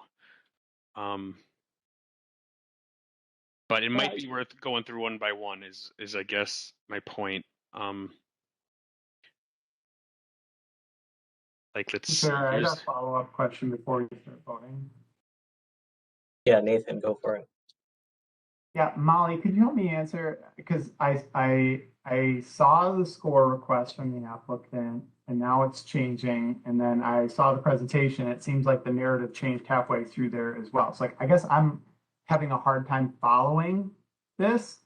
And then I just pulled up the application just to see what they put in there. And I'm wondering, it was the deeming of the shoulder now being bikeable new information? Because I just went to the application. It says in the application, it was determined that bike and ped facilities could and would not be allowed to be added to Highway 5. Like that's what it says in the application. So I'm wondering, is this new information that's now being brought to the committee, or is it consistent with the application? Thanks, Nathan. That comment about bikeable facilities not being allowed, I guess, is something that I did not catch. So thank you. Yeah, I mean, what I'm talking about right now is new and different than what the appeal was. Just in looking and digging into that it is a wide enough shoulder to allow bikes. Which was not considered in the original. I guess that was not explicitly called out in the original application. So I guess that's my main question. I think that as we've heard through this committee today, it's like no new information can be allowed. And I know that's a pretty lengthy theme from today. And I guess I was just seeking clarification if that was new information that wasn't included in the application. Thanks. Thanks. So my understanding is, Molly, you gathered that there were shoulders, and that was already in the original application. Maybe it wasn't called out, but I guess I have a question for the applicant. I mean, I didn't go through the entire 95-page application, but with the highway and biking, I mean, was that language in there, or do you recall that, or do you know the reasoning for that? Yes, thank you, Mr. Chair. So the determination has been made that a second bridge could not be added, and that's what the language was in reference to, due to the environmental impacts, and that we just built a boardwalk trail through the lake. So all of our preliminary engineering to this point has been that the DNR would not allow more impacts. So, that I understand the language is implying that bikes would not be allowed on the shoulder. If you maybe could read it like that, but that is not the intent. I actually think that as really the only roadway corridor that's paved, north and south for a mile, that it probably will get used by bikes on the road. Okay, thank you. Mr. Chair, this is Mike Samuelson. I've got a comment and I guess a question sort of related to that as well. So at MnDOT Metro District, we've been working on a lot of these similar sort of high-speed expressways where biking is technically allowed, but we've had safety issues, in some cases fatalities, due to design of shoulders at intersections or interchanges. And that's led in some cases to our traffic group putting up prohibitions for pedestrians and bicycles because we have concerns about safety. And just noting that there's a 55-mile-an-hour speed here, an 8-foot shoulder. That's actually a little bit lower than the FHWA recommendation, which calls for a 10-foot shoulder. But even with a 10-foot shoulder, I think there's some concerns that most people would have about biking or walking on this facility, especially with a trail just south. And so that's the comment. And then I guess the question is, and I'm not honestly really sure who this would be directed to, but knowing that this trail was just built a couple of years ago, are there plans from Met Council staff to adjust the RBTN alignment to use the trail rather than the highway?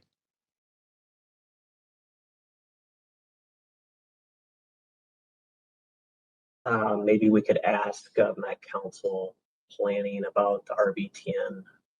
Mr. Chair and Mike, we're in the unfortunate position of our RBTN planner on day 1 of a 2.5-week vacation right now. I would have a hard time answering that. If any other staff happens to know the answer to that, chime in, but I don't know if we're going to be able to answer that today. So this is Elaine. I would say for the next solicitation, or with each one, we do review the RBTN.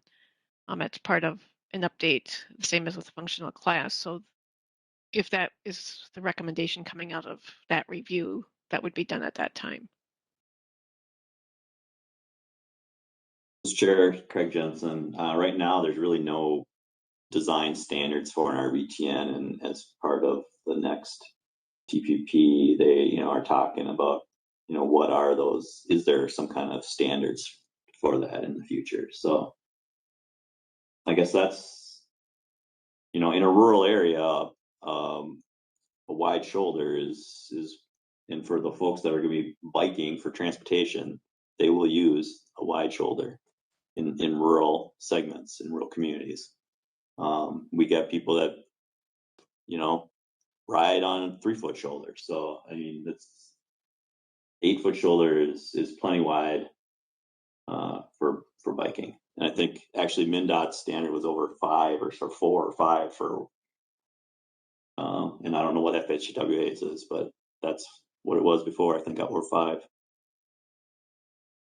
MnDOT's guidance is based on FHWA, which for a highway with over 10,000 vehicles a day and at 55 miles an hour would be 10-foot. But point acknowledged that people will use a facility that's below that if they have to. Yeah, I assume, based on the current conditions, there's avid bikers that are using it now. So this project will be an improvement over the existing condition, I think is fair to say.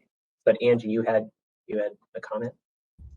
Thank you, Mr. Chair. Just about the 8 feet versus 10 feet, we have been instructed for the 8-foot shoulder by MnDOT in regards to limiting impacts to the lake and the wetland. So, we know there's certain regulations, but it's also tied to the location of the project. Yeah, I appreciate that comment that there's a lot of balancing with the impacts, the wetland restoration. This is an expansion project. It's a great project, and we're here. This is our job, but we're kind of talking about 35 points here. But it sounds like Molly could be comfortable with that, and it sounds like there's some middle ground to be had here. Mr. Chair, Yeah. can I make a motion to approve the 35 points? Yes. Mr. Chair, one more question before we make a motion.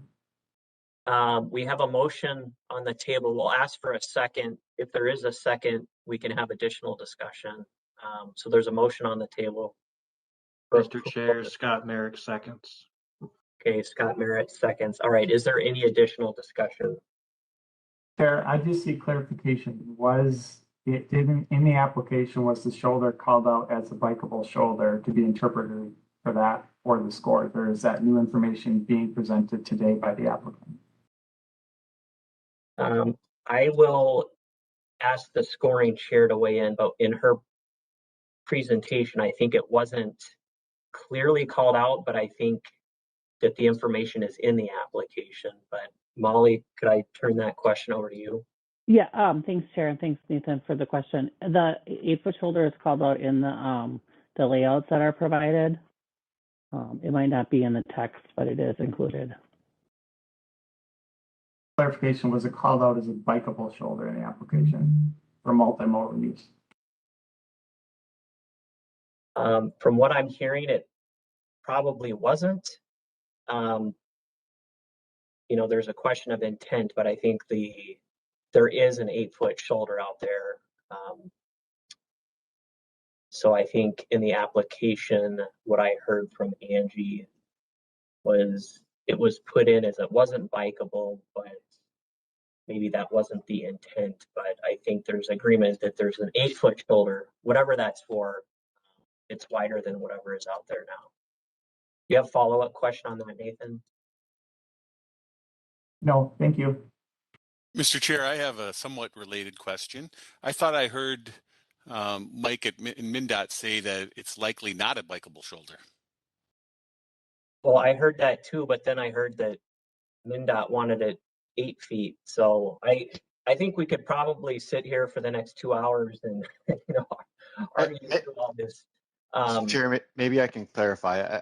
I don't want to imply it's not a bikeable shoulder, just implying that the width of the shoulder is maybe a little bit narrower than the guidance from both MnDOT and FHWA.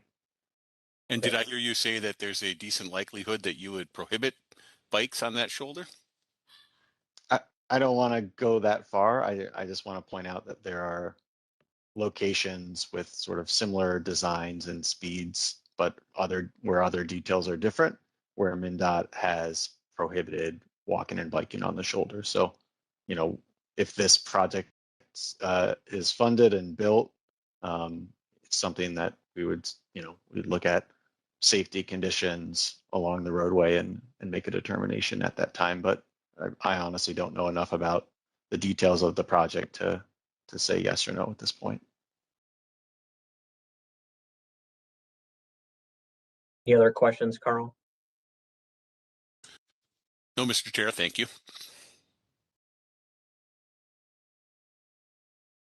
Okay, any further discussion? Again, we have a motion and a second on the table for awarding 35 points, which is above the 0 that's currently on the table. Yeah, Joe? Mr. Chair, as a staff member, I have a question and then something to add. Which of these measures I'm looking at are getting are in the motion to get points per what Molly was saying? I assume we're looking at 5 points for this one. Yeah, my understanding is 5 points on 1, 20 points on 2, and 10 points on 3. But the original motioner, I turn it over to Craig just to verify what those 35 points consisted of. That's my understanding, what was Molly's recommendation. Okay, and then the thing that I'm going to add is I'll show what the scoring rubric would look like, 520 to 35. 47 would be the total because they were all adjusted to the top score. The highest score only had 75. So 47 would ultimately be the total if because the 35 points that you're citing are within this rubric here. It would make more sense if I had all 49 projects showing, but there's an adjustment to the top. I think most of you probably understand that. Yeah, so my understanding is the 35 points would be the recommendation. You take that and then adjust it to whatever it needed to be, 47 or whatever. So I think the motion is for the unadjusted points. That's fine. Yeah, that's fine. I just want to make sure people are clear that it would end up being more than that. And that doesn't factor in any adjustment to the cost effectiveness, which is math we haven't done. So other than that, I don't know if, so I just want to make sure that was clear, I guess. Yeah, that makes sense. Does anybody have any questions or comments on that? Chair, this is OJ. Yes. Got a question. In regards to rural roadway projects, is there a definition of what rural stands for? Is that like an urban section of roadway with curb and gutter, or is that a section of roadway without curb and gutter? Jerry, why don't you get out your state aid manual? No, I'm just kidding. I actually have it. Maybe, I don't know if Molly's the best to answer that, but Thanks, Chair. As it pertains to the solicitation, is it the urbanized area versus the rural area of the of the counties, or is it the actual road? I guess that's what I'm trying to figure out, because the definition of rural according to local state aid route standards is rural means roadway that includes ditches. And from what I seen on the screen there, the cross section shows a section of roadway that has curb and gutter.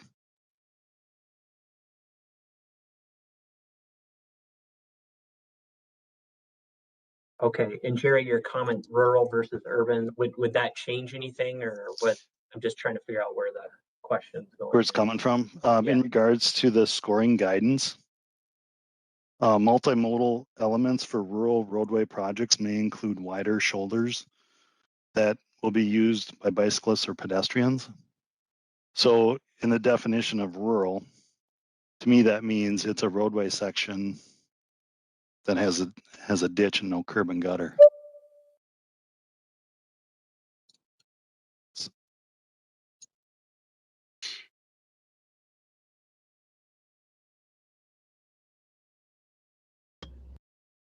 Mr. Chair. Oh. Sorry. Carl. Go ahead, Angie. Oh, okay. That would, Mr. Chair, thank you. That would be a new interpretation. As far as I know, we've had projects before in rural areas, and that was used to describe where the project was located. So that's, I mean, really why this was brought forward was because it's in a rural area and not in the urbanized area.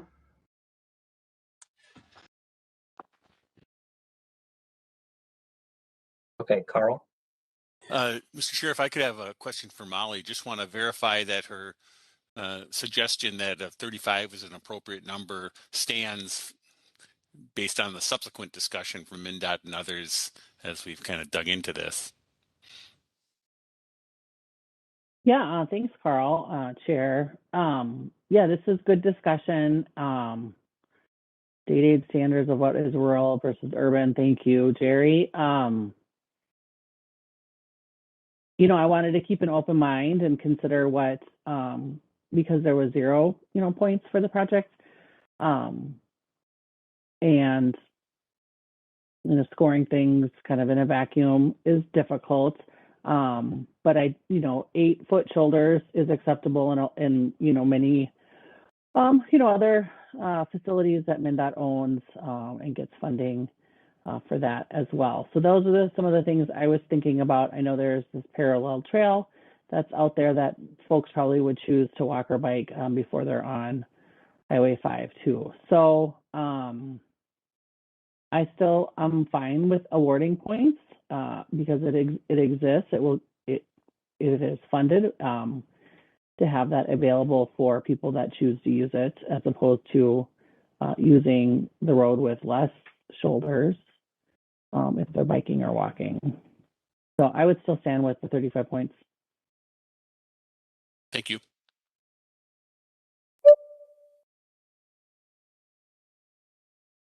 Mr. Chair, this is Aaron. I have one more question. Yes. As much as I love to see multimodal elements come through these highway projects, I guess I'm concerned that we're considering a brand new appeal outside of what was originally appealed. So I guess I raise the question of, is this a new appeal? And if so, are we even able to consider it at this time since it's outside of the original deadlines?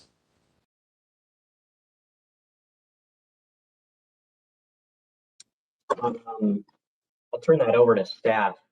Thoughts on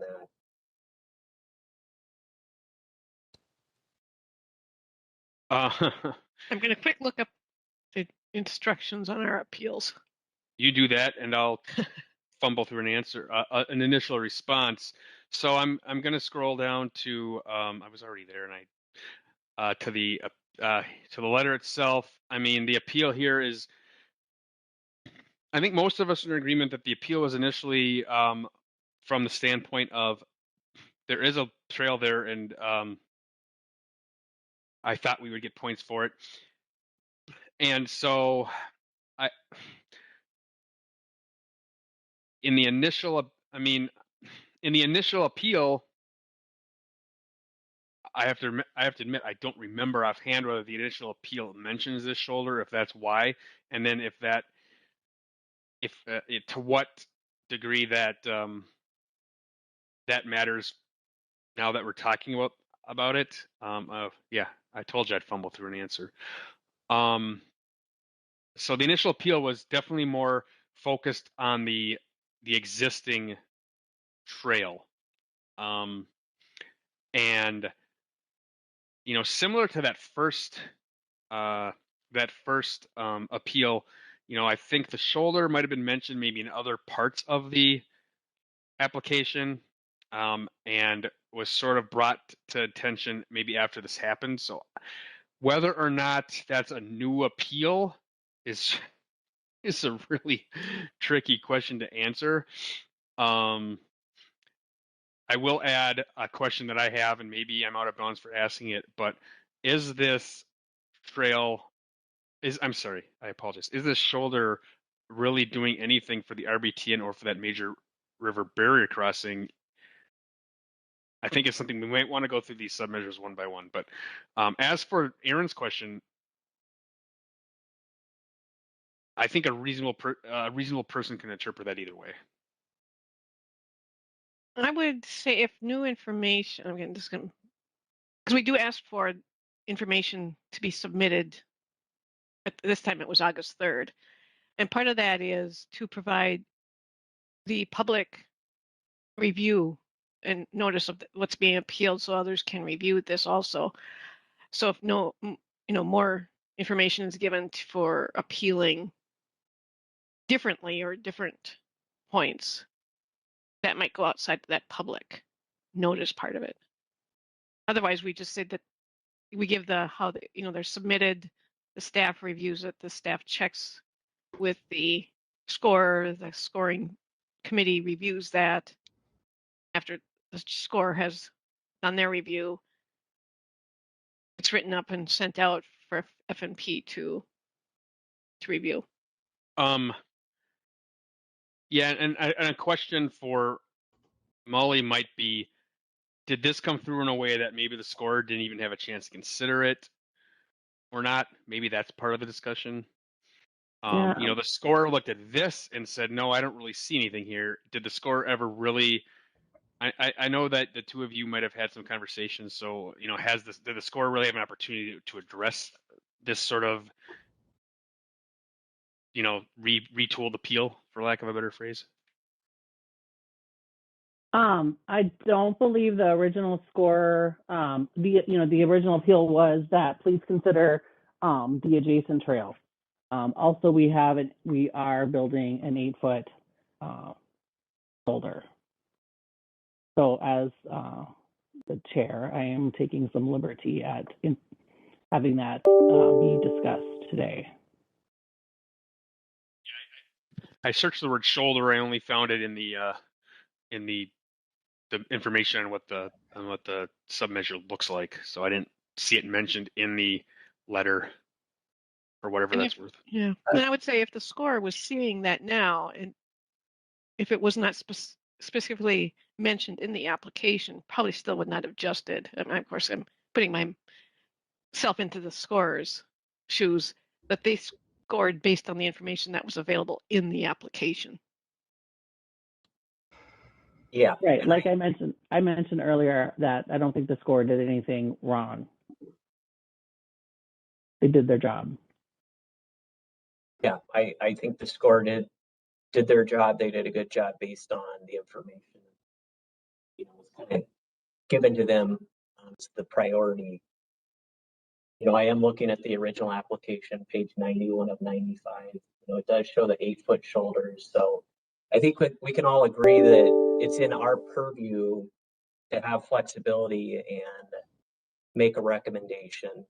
TAC can then review what we did, and then ultimately it goes to TAB. So Actually, I'll make a correction on that. The scoring is finished at funding and programming. That's what I meant. Mr. Chair. Yes. I would like to speak to the appeal. Tried to kind of lay this out in the presentation, but essentially the kind of really the only one that has changed is number 1. And part of the reason that was not called out specifically was that because the rubric, really we're responding to the rubric, and it seemed like it was mutually exclusive. So if you got the 15 points, you couldn't get an additional 5. Our understanding was that you could the score would move down the list to see if the separated bike facility wouldn't be considered, then the next items on the list would be considered. So I do disagree that the appeal has changed so dramatically that it would be considered a different appeal. Okay, thank you for that, Angie. I should have gone to you earlier to respond to that. Thank you.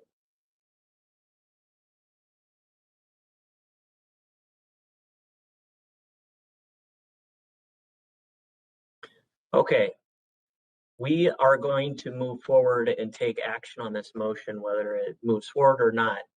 We've had enough discussion here. So we have a motion and a second for the additional 35 points. I think it's pretty clear on what categories. We've gone through that already. So I will ask for a roll call. Thank you, Chair. OJ? Nay. Just real quick, there's a hand that's up. Angie has her hand up. Too late. We're in the voting process. Okay. Jensen? Aye. Babish? Nay. Piper? Aye. Merrick? Aye. Jensen? Aye. Ayers Johnson? Aye. Kotsukos? Aye. Peterson? Aye. Janowiak? Nay. McCartney? Aye. Brown? Aye.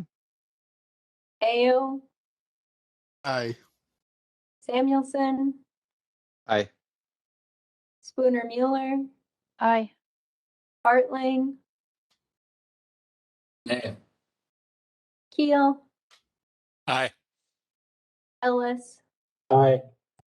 Kozlucher? Aye. Ashfeld? Aye. Thompson? Aye. Coster? Nay. Weber.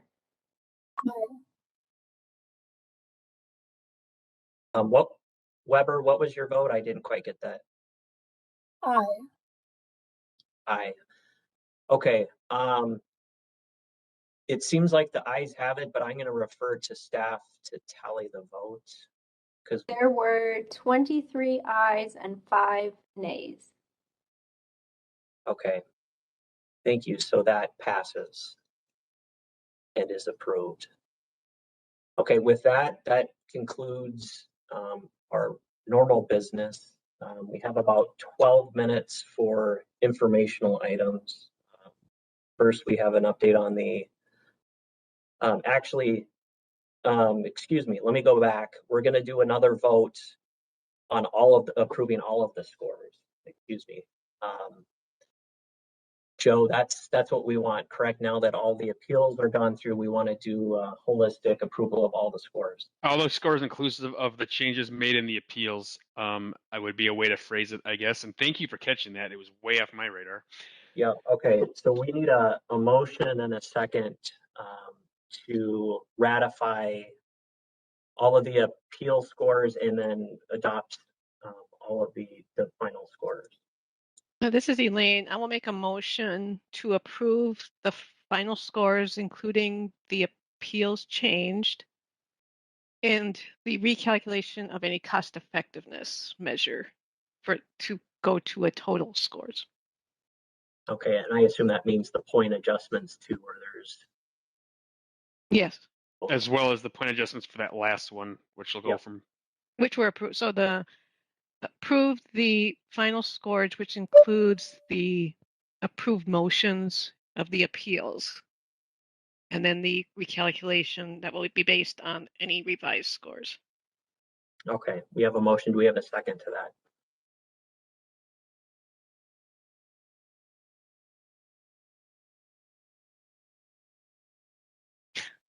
I'll second this, Molly. Okay, Molly seconds. Any further discussion? Chair, I have a question for staff, because I know that there were some nays on individual appeals, but does this override previous votes on the appeals if you voted A or nay, but then you vote A for this one? I guess I just asked for some clarifications of staff that this kind of marks those previous votes as moot. No, the previous votes stand in your position. This is more of a holistic approval. So if you vote yes for this, it does not take away from your no vote on the last item. Thanks for clarifying. Yes. Okay, roll call. OJ. Nay. Jensen. No. Babish. A. Piper. So can you remind me what we're voting on here? Yeah, I'm surprised to hear some of the no votes. This is approving all of the scores, including the the approvals for all of the appeals. It's a ratification of that. So, Chair, would you like me to continue voting, or do we want to restart?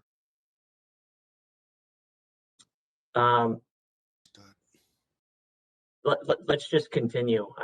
Hopefully people understand it. If they don't, okay, I'm going to take a pause. Is everybody clear on the motion?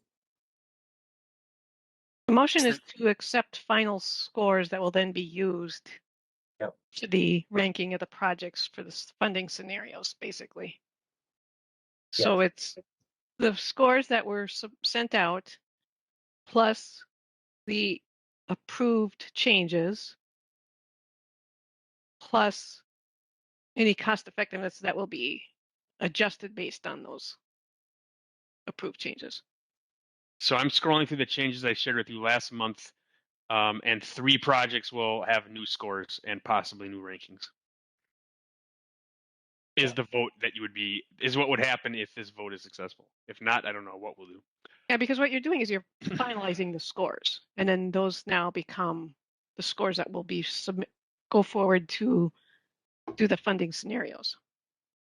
Correct, because yes, we took action on the appeals, but we still have to approve all of the scores. And just one subcomponent is including those new scores for the appeal where there was changes. So, Mr. Chair, I did have that backwards. I apologize. Is there an opportunity to request a change? Yeah, just because of the confusion, I heard you vote no, Angie, and I kind of caught me off guard. Just for sake of clarification, why don't we just start over with the roll call? So we have a motion and a second. Roll call, please. Okay, OJ. Aye. Jensen. Aye. Babish. Aye. Piper. Aye. Merrick. Aye. Jensen. Aye. Ayers Johnson. Aye. Kotsukos. Aye. Peterson. Aye. Janowiak. Aye. McCartney. Aye. Brown. Aye. Ayo. Aye. Samuelson. Aye. Spooner Mueller. Aye. Bartling. Aye. Keel. Aye. Ellis. Aye. Kozlucher. Aye. Ashfeld. Aye. Thompson. Aye. Coster. Aye. Weber. Okay, and that is approved. So that concludes the business items and kind of follows through with everything that Joe said that we would go through in this process for the scores. We do have a 3 o'clock deadline. I know that's maybe a little flexible, but I'd ask staff, is there anything pressing that we need to talk about for information? Yeah, so Mr. Chair, the first two items for sure, and we can be fairly quick on those. The tip public comments was something that was requested too, and maybe people can just view those as TAB approved it yesterday or recommended approval onto the council, but wanted to at least bring those back for information back to the committee. So for sure, the first two items, and I think maybe we can do it in fairly short order. I'm not sure we can hit 3 o'clock, but. Okay, well, why don't we just try to keep it brief and get Yeah. through as much as we can. Sure. Okay. The first item is the public survey on the regional solicitation, and we'll have more at TAC. Again, this closed at midnight last night, so Bethany, thanks to her, she put together several charts here, and we'll send this out to the rest of the committee after the meeting here. But the top line is here, we got 560 responses. Next slide here, Bethany. And you can see the geographic split, kind of where those came from. We'll do some other how the input came in based on geography for TAC, and then share that here with this committee here too. But a couple of questions we asked a budgeting tool exercise on where people wanted to put their money, and here's some of the responses, both from the average and median standpoint relative to the modal funding midpoints that TAB approved in the application. So you can take a look at that. Then we also did ask questions saying, first, one on the left would be, within roadways, if you have to spend money in the roadways category, what's your highest priority? And you can see the response for roadways between the categories. If you have money that's dedicated to transit, what's your highest priority for where would you spend the money? And then similarly for bike ped, we have money just for bike ped.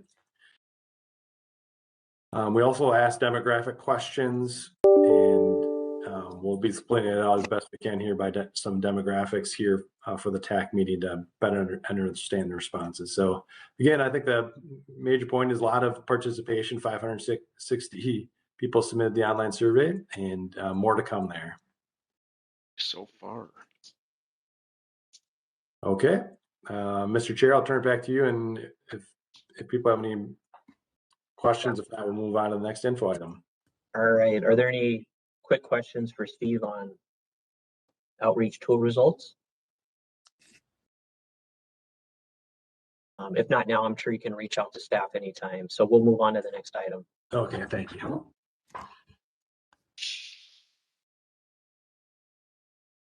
Okay, next slide. This is on the funding availability here, and we wanted to just kind of document this in a PowerPoint so you'd have it with you as we, the last vote we took was pretty important because we ratified the scores here, and so now staff has an opportunity to start putting together the funding scenarios, which we'll bring to TAC, and we'll talk about the schedule coming up here. But we do have some money that's earlier year money that's based largely on increases through the IIJA new federal bill.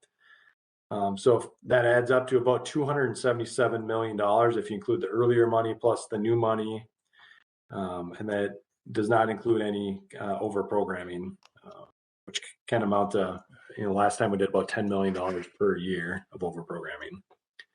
Also, there's the big increase was in HSIP too. So HSIP is kind of on a parallel track here, and usually we're in the low 20s, and because of some of the increases and buildup of those years, we're going to be likely over $50 million for HSIP.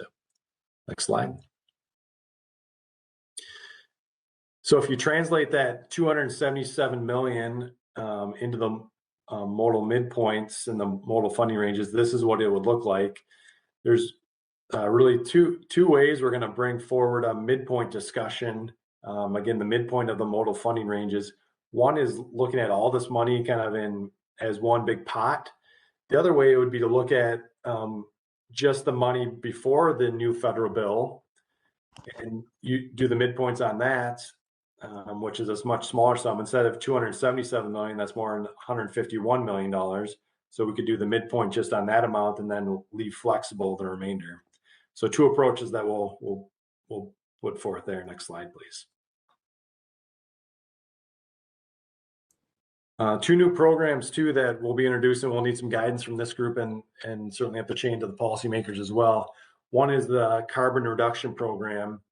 MnDOT is leading work groups right now that will look at carbon reduction into the fall, but at a minimum, there's a minimum set aside to all the MPOs, and for the metro area, it's $41 million over the 23 to 2027, about $8 million per year, and you can see what the eligibility is there. So what we'll have to think about collectively is, do we want to take the eligible projects, which is mostly transit, bike ped projects, and just go further down some of those lists and get more projects? Do we want to do that for some of the years? Because at the same time, there's a 2-year deadline to do a carbon reduction strategy. The guidance from FHWA says you don't have to wait till that's approved by the feds before doling out the money, because the money is available right now. But so you could do, all those years, 23 to 27, you could do some portion of those years in projects and then kind of wait to see what the larger statewide strategy is. So a couple options that we'll talk about over the next few months there. Next slide. Another program is the on-system bridge. And in fact, several Metro partners have a programming update work group with MnDOT here this upcoming Friday to talk more. I guess the third time we've talked about some of the new bridge money that flowed up from the federal government. One option is to take about $4.5 million per year for on-system bridges, and that would flow through the MPO. And essentially that would be on-system bridges in this case means any federally eligible projects. So that would be the major collectors and higher that are federally aid eligible. So we need to we would, in this case, if that does kind of flow the way that we think it may go through the MPO, that $4.5 million a year, we kind of clearly show where that money would go into the bridge, into various bridge projects. So that's the second kind of new pot of money. Unique projects. We set aside $4.5 million in the last solicitation. We're currently running work groups to score those projects. Again, that we've had 2 meetings of the technical work group, one of which Joe led here earlier this week to provide technical feedback to the policymakers who asked to score these projects. The projects submitted equated to about the amount of money we have left. So the policymakers will be asked in the end, do you think all these projects are kind of worthy of funding? Because we do have set aside a similar amount to what was requested via 3 projects. Second question will be, do you want to continue this program for the next cycle and set aside some amount of money to do so? Next slide.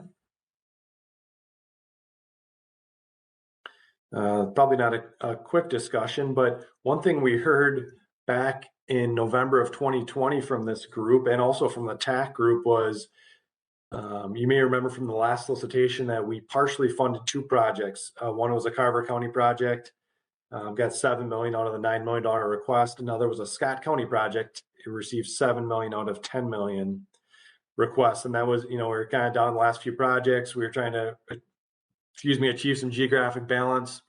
And so that was the reason that some partially funded projects came out. This group commented, like I said, that they didn't like that kind of partially funded approach. They'd rather see fully funded projects. And if we did see more money come available to the region, that we consider going back and fully funding those requests. So now we have more money available. And the question coming back to you is, do you want us as staff to show in the funding scenarios that we develop options that fully fund these 2 previous requests and into their full amount or not? So that would be a question you can think about today, and as we move into TAC and back to this group next month, give some feedback on. Next slide. So we had to wait till those scores were finalized, so we did that today. And what we'd like to do is ask members of F&P that are not on the TAC committee to join us here for the information item, where we'll go in detail through at least 2 funding scenarios and how we put those together at the TAC meeting September 6th at 9 a.m. There will be other action items likely before the committee, so you won't be able to vote, but we do want you to be part of the information item. So you don't have to wait a full another month till September 22nd to see the funding scenario and to ask questions or offer feedback on those. So you'll see this then again in September.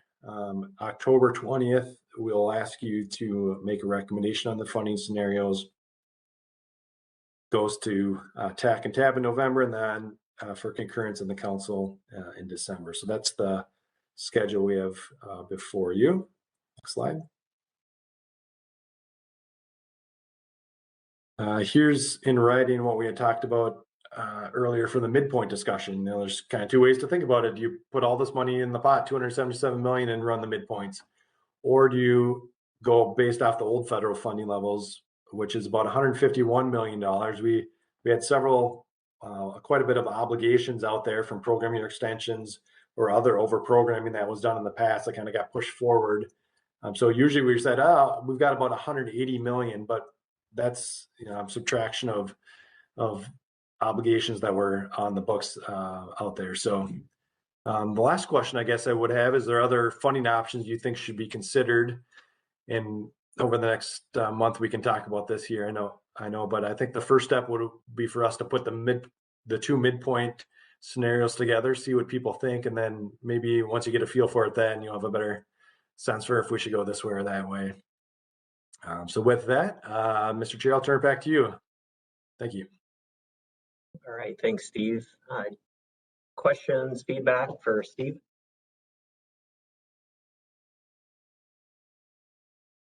Chair, I have a question for Steve. Will you be preparing a summary of percent distribution with all the funding scenarios? Did you prepare that? Yeah, thank you, Mr. Chair, Nathan. So I think if I understand your question, you're asking kind of by mode? No, the geographic balance question that we all come to love. Yeah, that will be part of that'll be part of the kind of options and funding scenario processes. We'll look at how the money is spread throughout the region. Whether we have that here for September's TAC meeting or not, I'm not sure, but that is something that typically we've brought to the committees is where the projects are located, how many per county, what percent, looking at different ways. So yeah. I know when last year I'd asked the question and it sounded that it was more of a staff determination, but HSIP was not included as a part of the projects for geographic balance. And I'm curious if that is something that can be considered up front since it's a part of the same solicitation and distribution of federal funds, because that is a pretty big pot of money to be considered. Mm-hmm. As far as geographic balance is concerned? Correct. Yeah. I'd have to look back at the notes. I know there was people on both sides of that issue 2 years ago here, and I think we landed in the end on not including it. But I'd have to kind of refresh my memory for the rationale for that. But that's something we could bring in some way because, like you said, it's $50 million, so it's substantial. Yeah. Back in history, it was not included because it was at a different cycle as a solicitation when we were having them apply for the funds for each program. And now that the solicitation was redone, everything goes out at the same time. So it's almost like just another application category. So there is some benefits to looking at that. Because both of them are funding that TAB is awarding projects. Yeah, Elaine, remember even 2 years ago, though, that we had this discussion to some extent on how to think about geographic balance and with HSIP or not HSIP. So anyway, I think we got to dig into that a little bit more on how that played out. And we probably have to go back and look at historically getting them both together so we would see the difference. I think last time it was asked last minute, so we didn't have the time to put that all together. Sure. Okay. Good question. Yeah, I don't remember the exact discussion, but I mean, there's a number of funding sources, quarters of commerce, the RAISE grant. I mean, so finding geographical, equity, how far do you go or what do you compare against? But I think it would be interesting to hear what that past discussion was from a couple of years ago. I don't recall clearly. Chair Steve, I do know that I asked the question after we had already approved the scenarios because it had dawned on me that the question of project balance was only looked at in the realm of regional solicitation. But when you looked at HSIP, which was being approved concurrently by TAB, there was a lot of other projects in some areas that were being added and that would have addressed some of those questions. And I get your point, Chair, about like all the others, but I'm not requesting them to look at RAISE or everything else in the STIP, just the ones that would be specifically going to TAB on roughly the same timeline. Okay. Yeah. Thank you, Nathan. We'll have staff dig into that. Yeah. Thanks.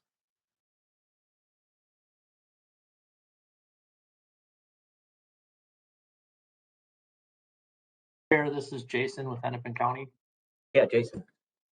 Thank you, Chair. Steve, as we're seeing the increase of federal funds with IIJA, I think one component that'll warrant a lot of attention is choosing program years.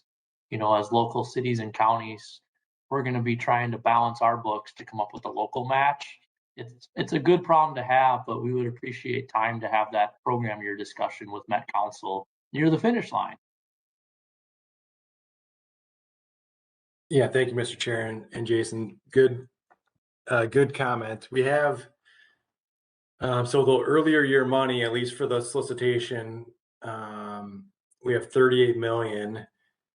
Many projects said they could use the earlier year money, but certainly, yeah, you need to budget that local match. Usually that's something we do later in the process, but especially with the 2024 money is what I'm thinking.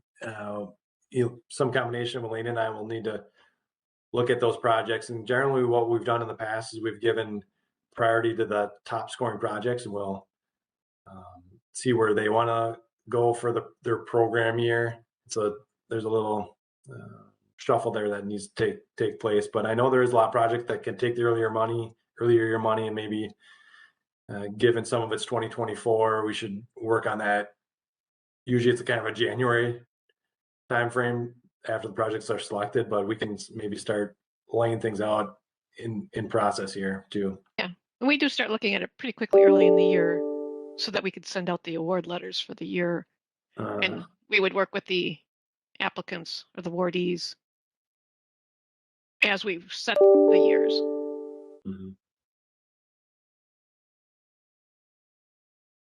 Sounds good. Thank you.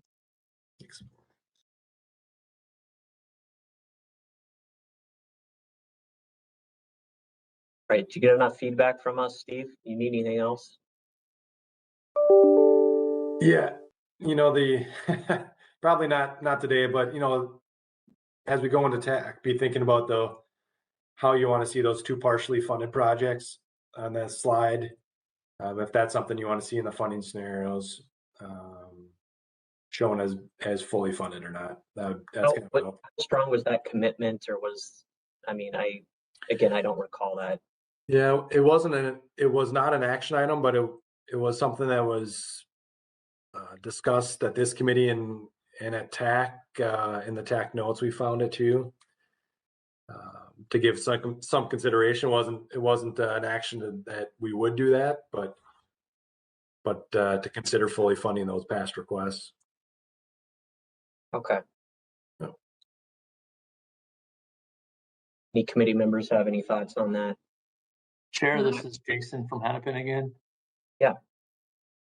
Chair, just want to point out in the 2018 solicitation, Hennepin County accepted a lower grant award for its Osseo Road project. I think we requested just over 6 million and we received 2 million.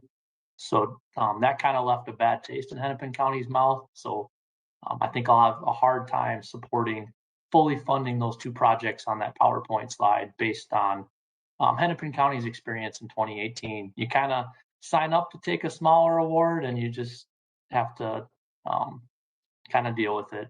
Thank you. Yeah, no problem. And was that the one where Hennepin County actually offered to have a reduced award? Yes, and that was to fund the unique project. Right. So there's some more history to that, but yeah, I appreciate that perspective, Jason. Thank you. And I would add that might be, if we're looking at funding those two projects, that might be a last recommendation. I mean, as an option if we cannot find enough projects to take money that go earlier. I mean, that's where it becomes an option versus a first decision. I mean, that's how you could look at it too.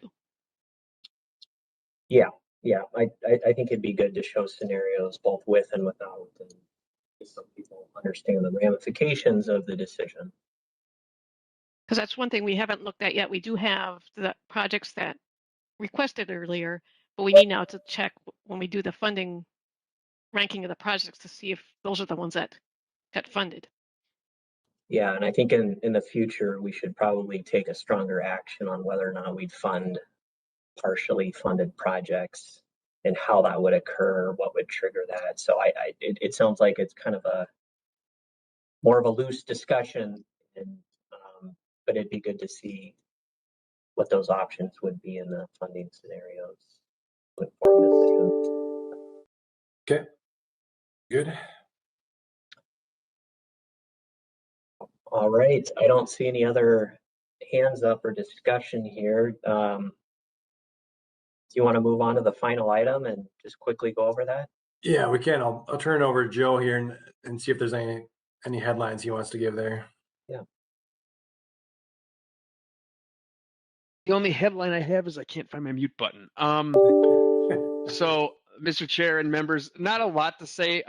You might remember the last couple cycles we had something in the area of 200 to 210 public comments. This time we only had about 30 comments from about 17 people.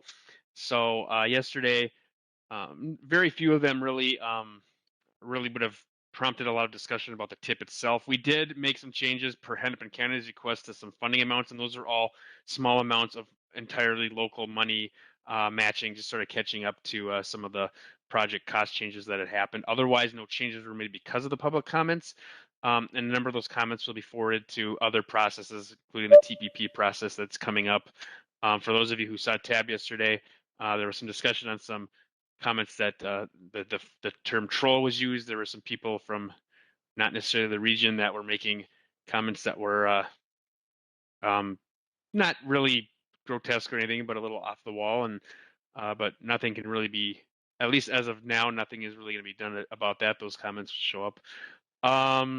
That's about it. Not a lot of themes. There wasn't a form letter that was sent to us by 150 people this year, so our lives are a little bit easier. All right, thanks, Joe. Any questions or comments for Joe on the TIP public comments?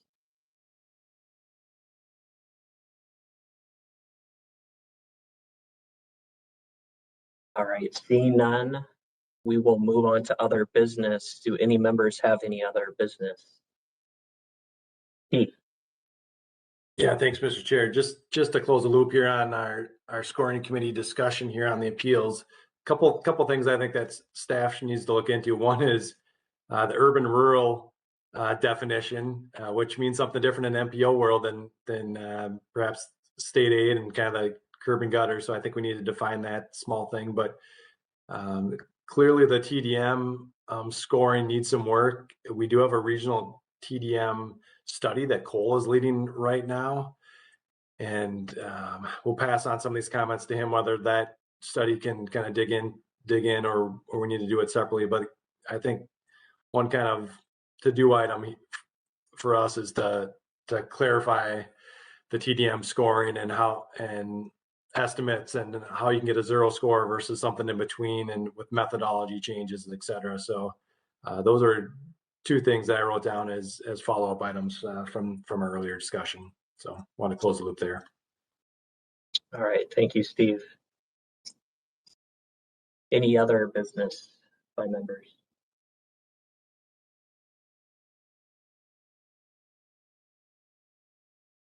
Okay, seeing none, we'll wrap up here. I just want to thank everybody. I think we had a good spirited discussion on the appeal.